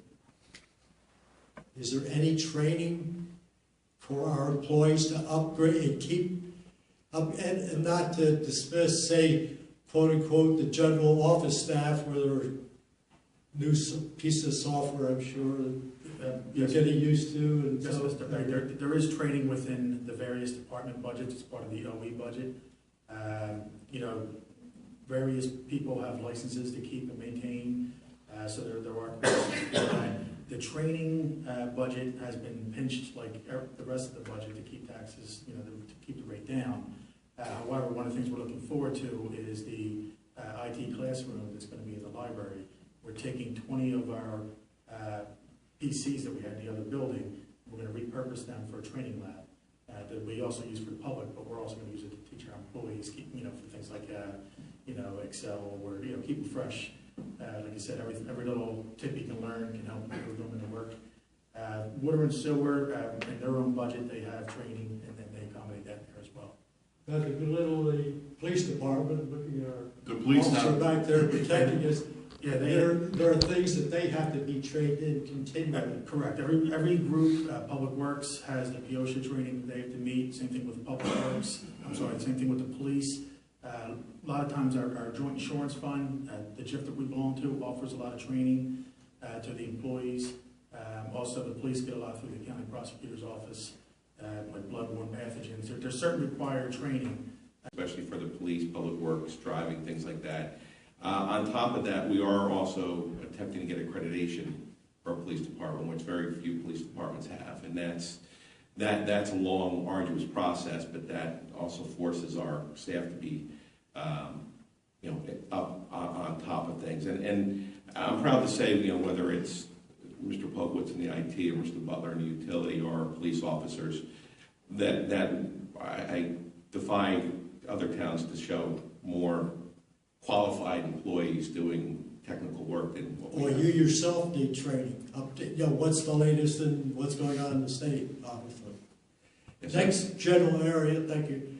The next general area to consider using part of the surplus is new business.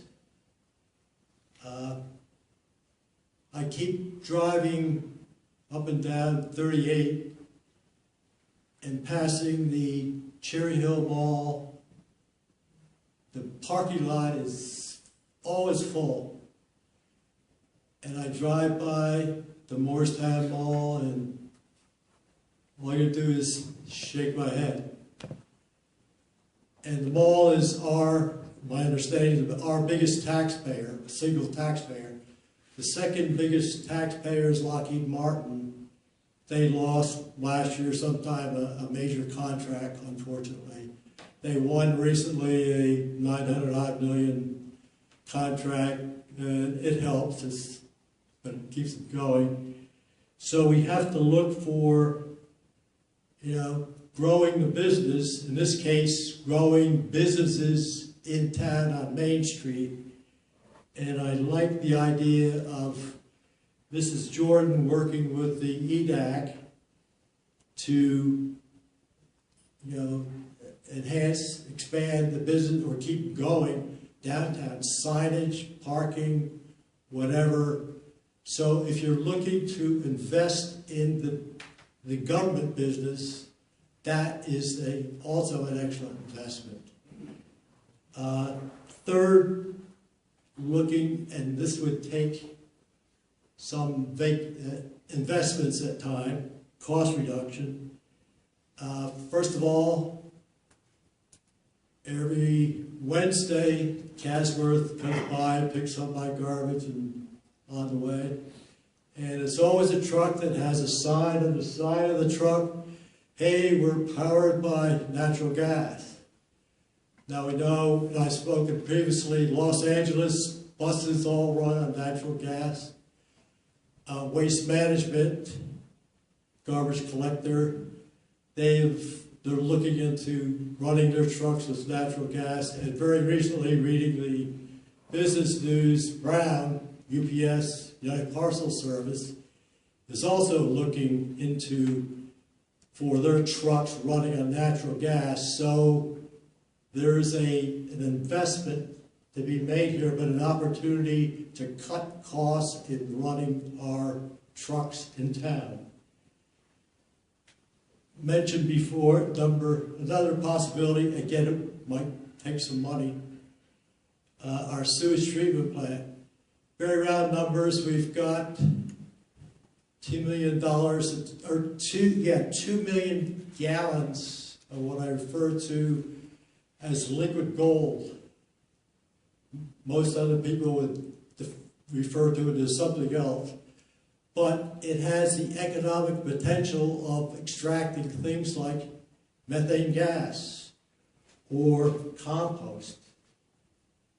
So and I'm sure there are other ideas where we can run the government business here more efficiently and at a lower cost.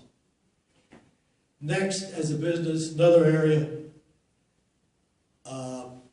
looking for revenue. I'm looking at pay to play.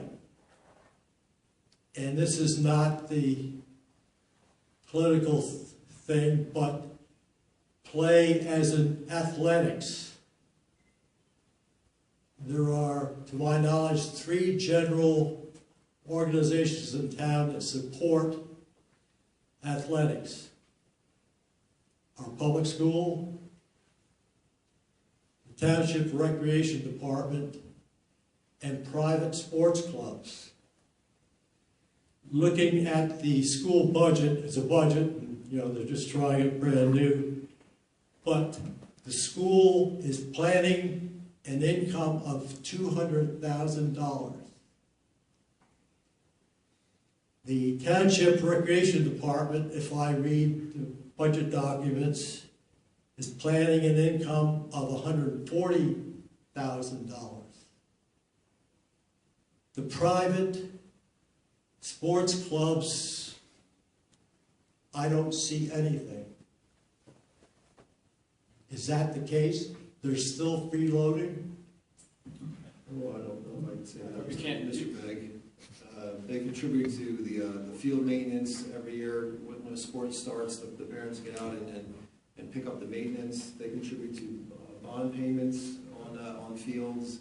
And they're also part of that 140,000 because they're paying for the use of the fields. Right. This is in addition on top of the taxes that they pay. So I don't know if I'd go so far as to say they're... Mr. Begg, I would say that they contribute in the culture of the town in regards to the way they are mentoring many youths who would not be mentored in a different way, just as an aspect. And keep in mind, there's no one, I mean, these are all volunteer organization. It's not like... With the exception, I think, of one sports organization, which I won't mention. I think they, pardon the expression, step up to the plate. I think more, I mean, the hockey group was here tonight, you know, willing to pay the balance of a bond that's going to cost them a couple $100,000. And I mean, I think what happens when we get into the discussion about the athletics, and it's certainly a worthy discussion to have, and I understand and agree, I shouldn't say agree, I understand the direction schools are going in general, not just our district, about pay to play, because they're getting squeezed tighter and tighter. But just to give the perspective from the other side, Mr. Begg, you know, we're just about to complete a beautiful new library that costs the taxpayers, myself included, millions of dollars, more than probably all the fields combined. And you know, I pay my taxes same as everybody else. I also pay a hefty fee for my son to play soccer.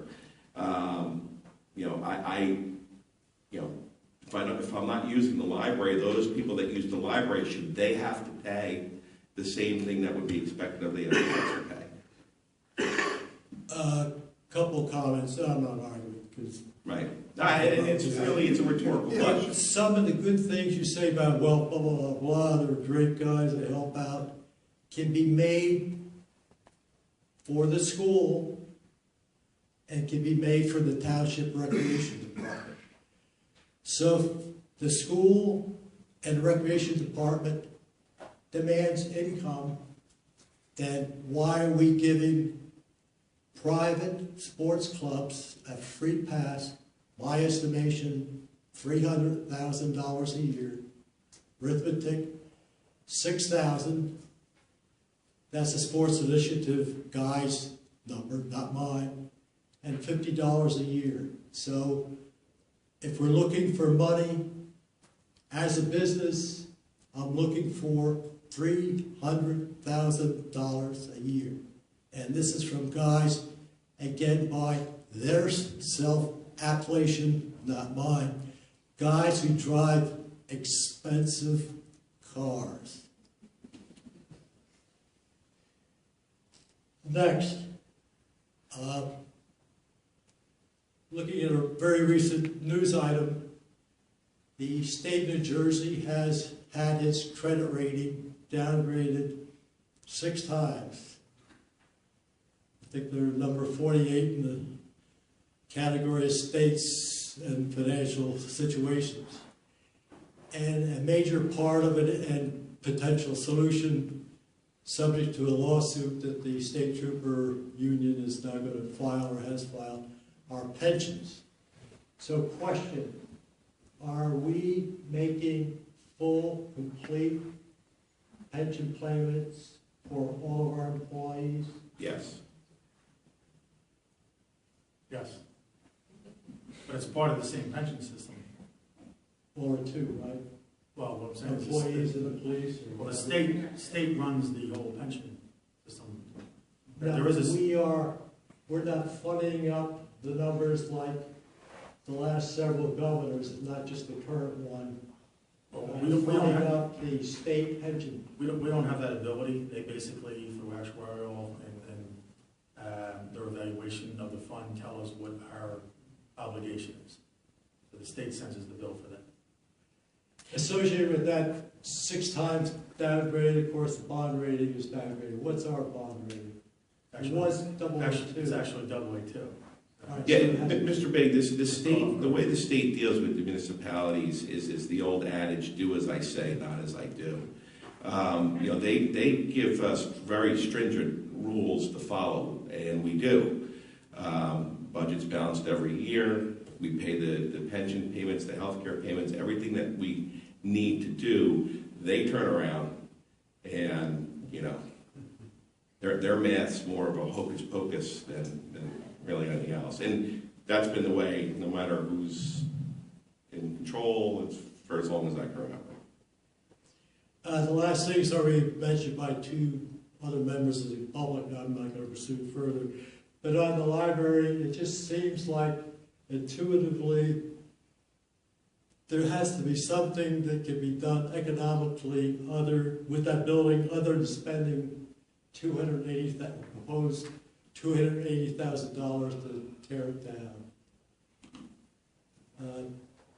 That's all I'm going to say. Thank you for your time. Mr. Begg. Thank you, Mr. Begg. Any other resident?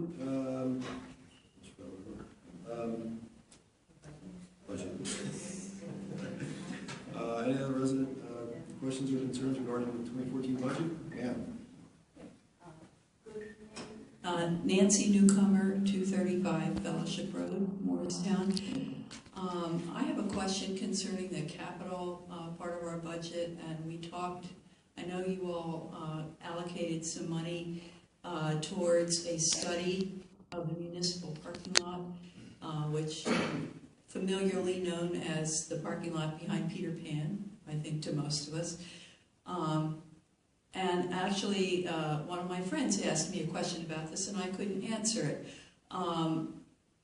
That parking lot was studied fairly recently, I think by the Taylor Design Group, and I'm not sure who footed the bill for that, but I'm not sure why we have to study it again. It's not a study, it's actually the engineering. What you're referring to is, the Economic Development Advisory Committee a couple of years ago received a grant which funded the Taylor Design Group, Scott Taylor's group, to do a conceptual plan for the parking lot. It's very nice to look at.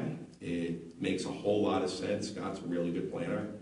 But it's not engineered plan. So what I asked council to fund this year was the actual engineering so we can go out to bid, based on Mr. Taylor's plans.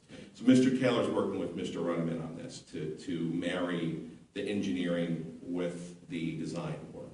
Great, that's really good news. Glad to hear that. Follow-up question to that is there a way to, what is the timeline for possibly completing the work? Will that be in this budget year, or is that now going to have to be in the next budget No, year? it's going to take some time to not only do the engineering, but go through the permitting process and everything else. I would anticipate, and plus we have to find out once it's engineered, once Mr. Runeman, if council funds that, does his work, we'll give council a more specific idea of cost. If everything were to go forward as quickly as could be expected, I would say probably go out to bid to construct that late winter, early spring of next year.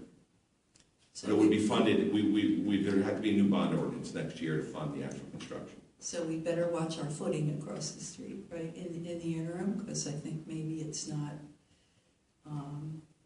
totally up to snuff in terms of walking and the surfaces and all of that. So I'm glad it's moving forward, and I guess it's moving at the speed of government. So I do understand that. You know. Yeah, yes and no. We didn't want to be in a position where if we had started this process, say 6 to 8 months earlier, and now it's under construction before this complex was completed.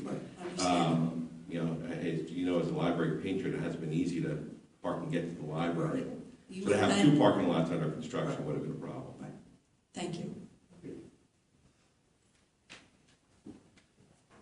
Comments or questions from members of the public about the budget? Paul Conlo, 443 New Church. Nice steaks. Thanks, everybody. Couple questions. Sanitation. It looks like when you do the math, it looks like we're actually paying more this year than we paid last year. Is that?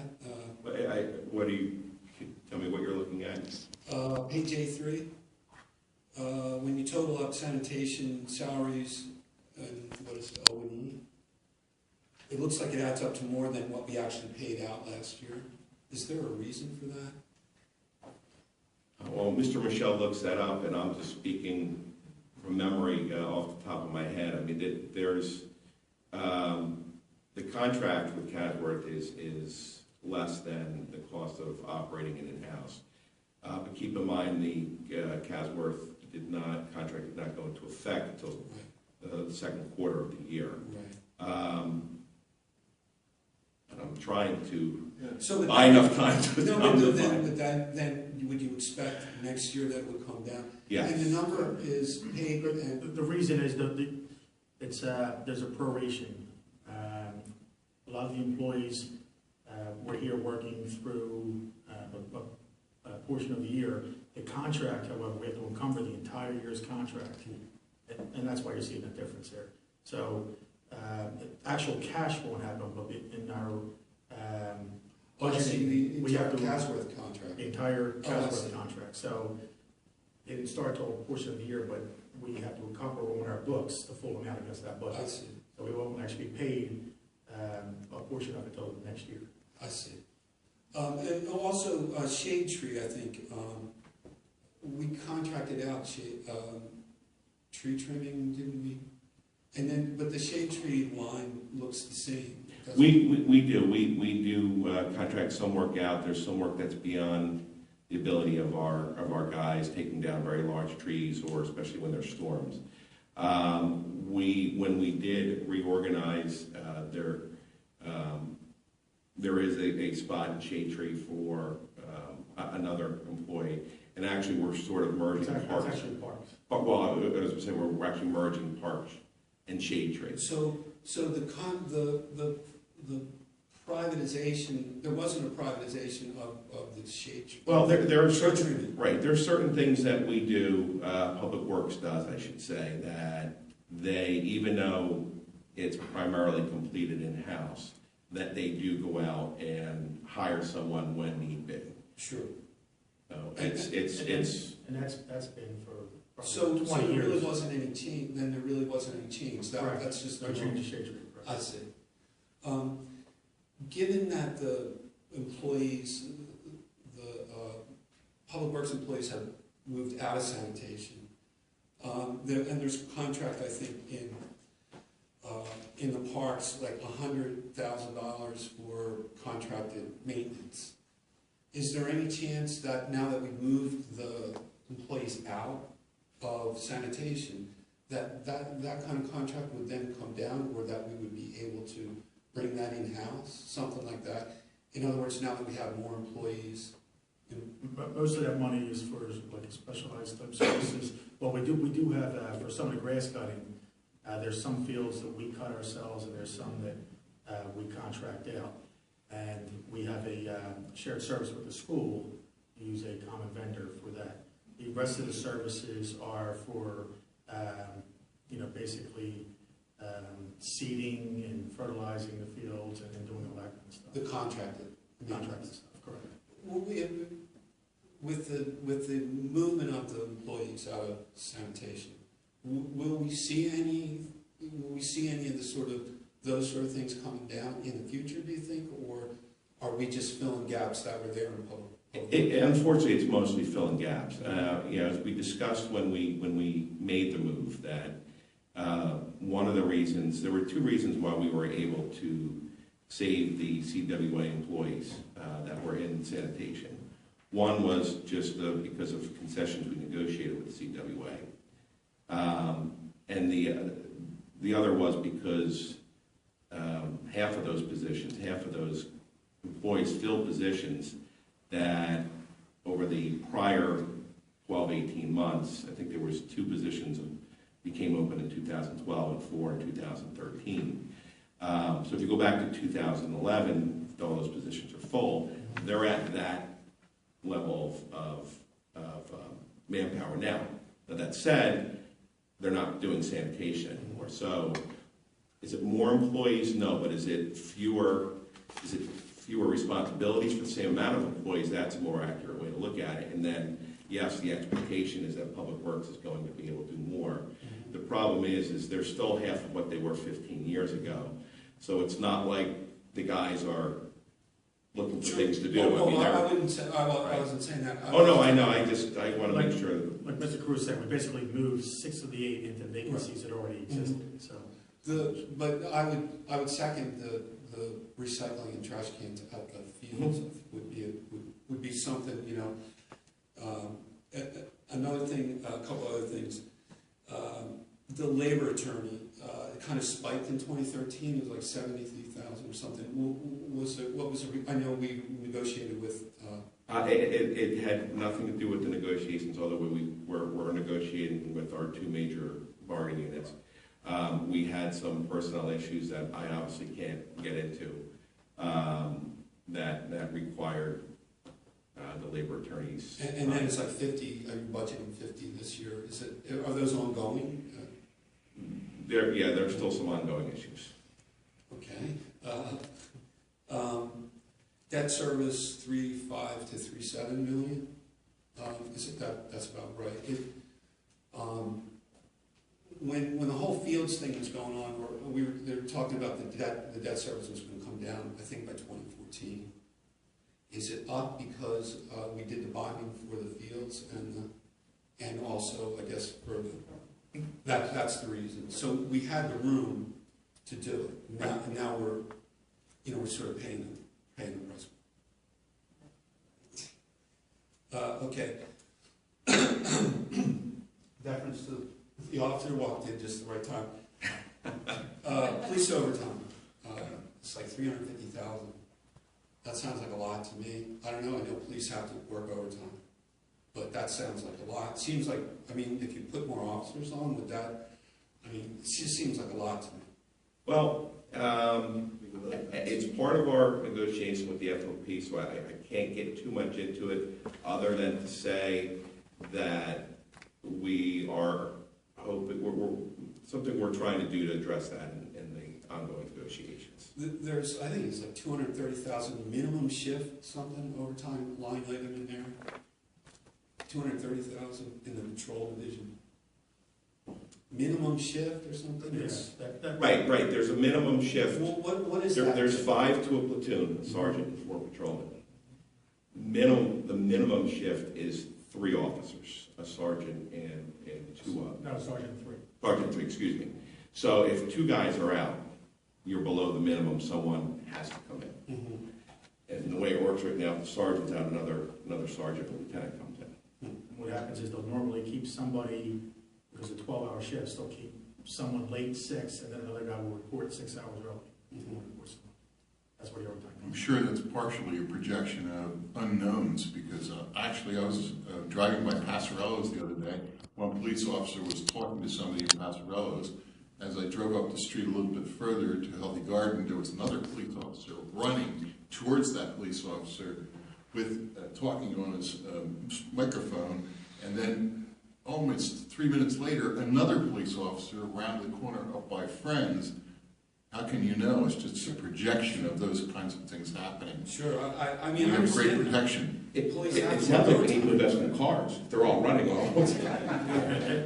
And you're never going to eliminate overtime because it's a necessity, it just comes with the job. Sure. But each officer at it, when they're fully implemented, is at least $150,000 to $200,000. I'm sorry, say that again. Each Every so officer. you added an officer. So if you added an Cut officer, down when on they're fully integrated and they're full pay, they're $150,000 to $200,000. But you're not going to eliminate the overtime anyway.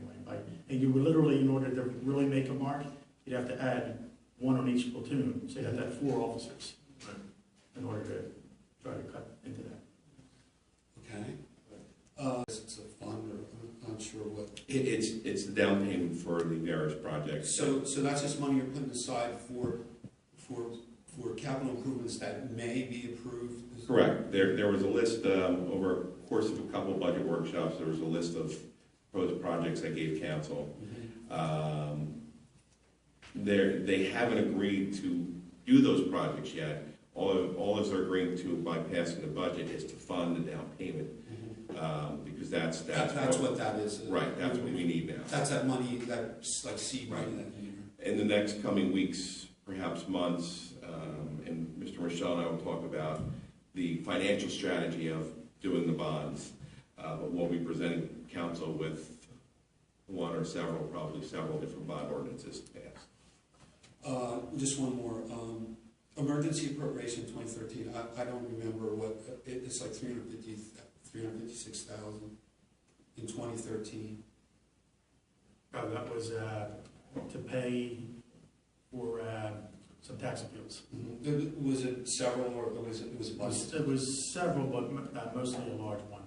And was that, who was the large? I don't recall. I think it may have been visiting nurses. May have wanted an appeal to be tax exempt. I think that may be the one, but we've had a lot of them over the years. Yeah. Just to answer someone else's point about the surplus, if you want to spend that surplus, I remember we paid out over $6 million in tax appeals. And that was coming out of this. It comes out of surplus over the years, so we've taken it in. So it's not like, to me, we've only been made whole really with that money. Are we seeing with the revaluation, are we seeing a decline? Is that showing up in any way? Oh, yes, that started showing up last year. The revaluation was very beneficial. Yep.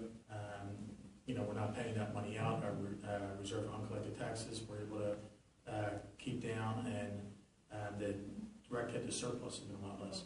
Yeah, the only real problem with it is that it wasn't done sooner. Okay, thanks. Thank you, sir.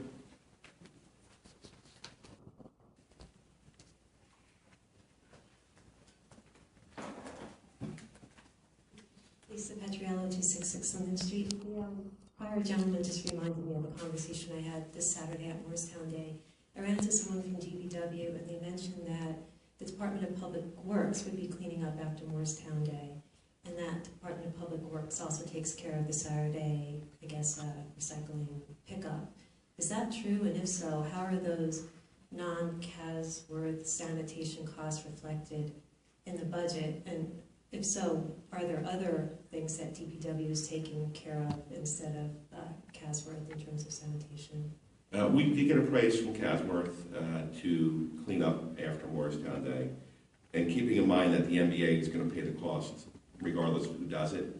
The cost that they quoted us, which was not part of the contract, was more than what it would cost for our guys to get the overtime.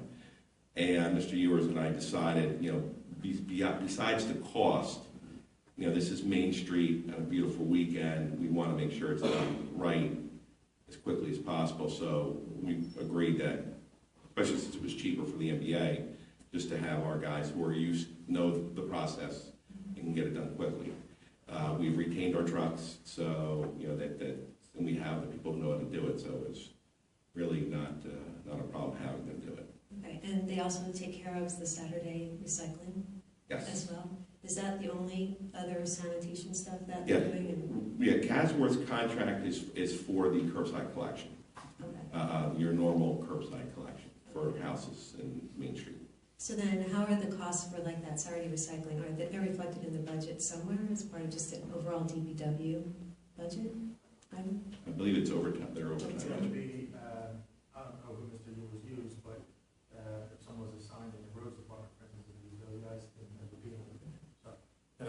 roads department, nobody.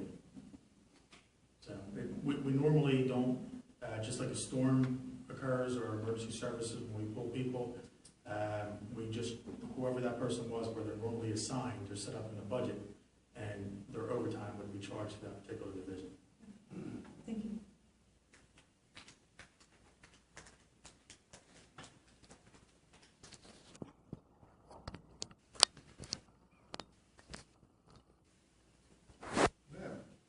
Kathy Sutherland, 417 North Church Street.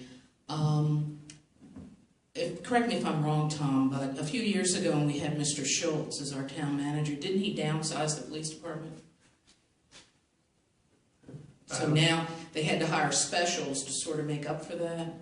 Well, actually, I was one of the people behind the specials. That was after Mr. Schultz left. Yes, I know, but I'm speaking when he was here. Didn't he lay off, because he was trying to get rid of everything. Yeah, no police officers were laid off. During the time, the dispatch. Oh, that's right, the dispatchers. They got rid of the dispatchers, which I don't like, because I really miss those dispatchers. And I wouldn't want to be without the Morristown Police Department. And if you knew some of my background, you would, it's ironic that I'm even saying this, but every time I've had a problem, that they've really been there. And I can only, not all of them I like, but Officer, when you're done. But I'll go to Harry if I don't like it. But anyway, but I really, when we've had problems, and we still do have ongoing problems, and if anybody in this room really wants some issues, they need to talk to me, because I can give them some issues. But they do an excellent job, and I can honestly say that they really, up on Main Street, we were really having a problem about a year and a half, 2 years ago, and they have really taken care of that. So, I really, maybe I shouldn't praise them too much, but I'm just saying that, I've really seen them work, and they work along with the people in the community. And I know when Mr. Schultz was here, he was trying to get rid of everything, like our rec department and everything else. Well, no officers were laid off. Okay. But what happened was, just like all the other departments, you can see it up on the screen possibly, is through attrition over the years. Right. Actually, let me see, we have 10-year. Over the years, you can see the police have gone from, they were 39 in 2005 down to 33 in the budget. But it was through attrition, Yes. just like all the other departments. We went Yes. from 115 down to, 79. And just like the trash men, a lot of them had left, through attrition, and that's fine. That's fine. And of course, I was always for them keeping their jobs. And hiring the specials helps with the overtime issue, because Okay. they could be signed, they're being paid $20 an hour versus Right. $60 Right. an hour Right. on the overtime rate. Right. Okay, I just wanted to kind of say that. Thank you very much. Thank you, David. And also, the specials are very valuable, because when the job openings open up, they've been tested. We can see, and if they score well on the test, we can bring them right over. Right. Okay, at this time, I'll entertain a motion to close the public hearing on the budget. So moved. Second? Voice vote, all in favor? Aye. Abstention or nays?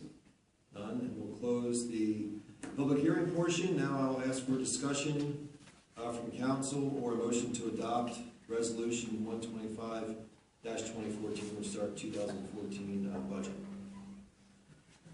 I like Mr. Begg's idea, I have to say, on the alternative fuel.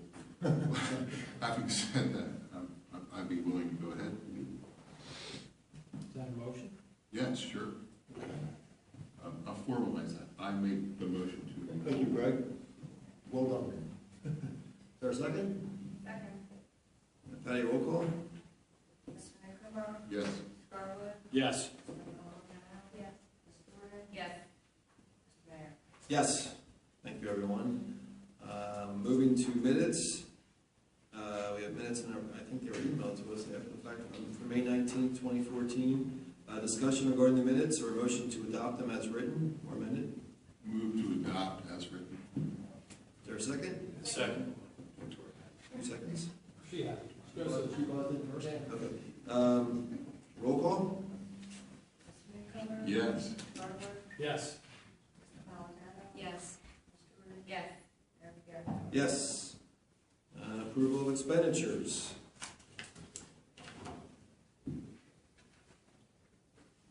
Questions or comments regarding expenditures or a motion to adopt? 3 questions. First is kind of a, not question about the amount, but the Cosworth $36,816, which is $528.14, I assume reflects a month. Tom, I was wondering if there could be a projection of this cost against next year's value. We could do in a graph that might be really, a good way to communicate, what costs were, as we've had these questions. It would be a good way to say, okay, well, this is what we project will be the cost next year, if that's an actual cost. Well, and we actually have a contract number, it's a monthly amount.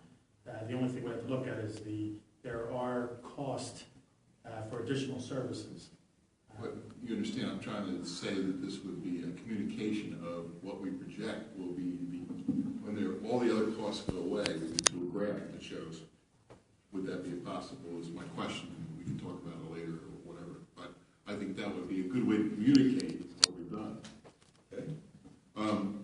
Second is the PSE&G bill is up to $37,456 and $528. Is that a monthly account? Oh, it's the month of April, but it also includes the streetlights of about 23,000. And I answer my own for the third.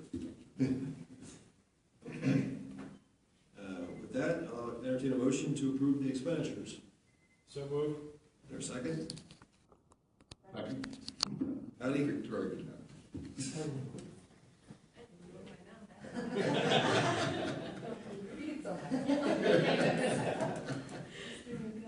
Yes. Yes. Yes. Yes. Yes. Moving to comments from the public for items listed on the agenda. If you have a comment regarding items on the agenda, please come forward, state your name. And then we'll close that, and we'll go to closing comments by council, starting with Greg. Nothing at this time. Thank you all for coming. Greg, Phil. Wish everyone a good night. Thank you for coming out, and we will see you June 23rd. Stacy. Thanks for coming out. Victoria. I just have one thing to say. I think we have a responsible budget this year, and I just would urge everyone on council that we continue to kind of be diligent in looking for ways to cut costs. We tried really hard last year to do that. Not everything bore fruit, but that's an exercise that we should continue this year. Thank you everyone for coming out. Thanks everyone for coming out. We are not going to close session, so I will entertain a motion to adjourn. So move. Second? In favor? Aye. Nay? Meeting adjourned. Thank you. Have a good night.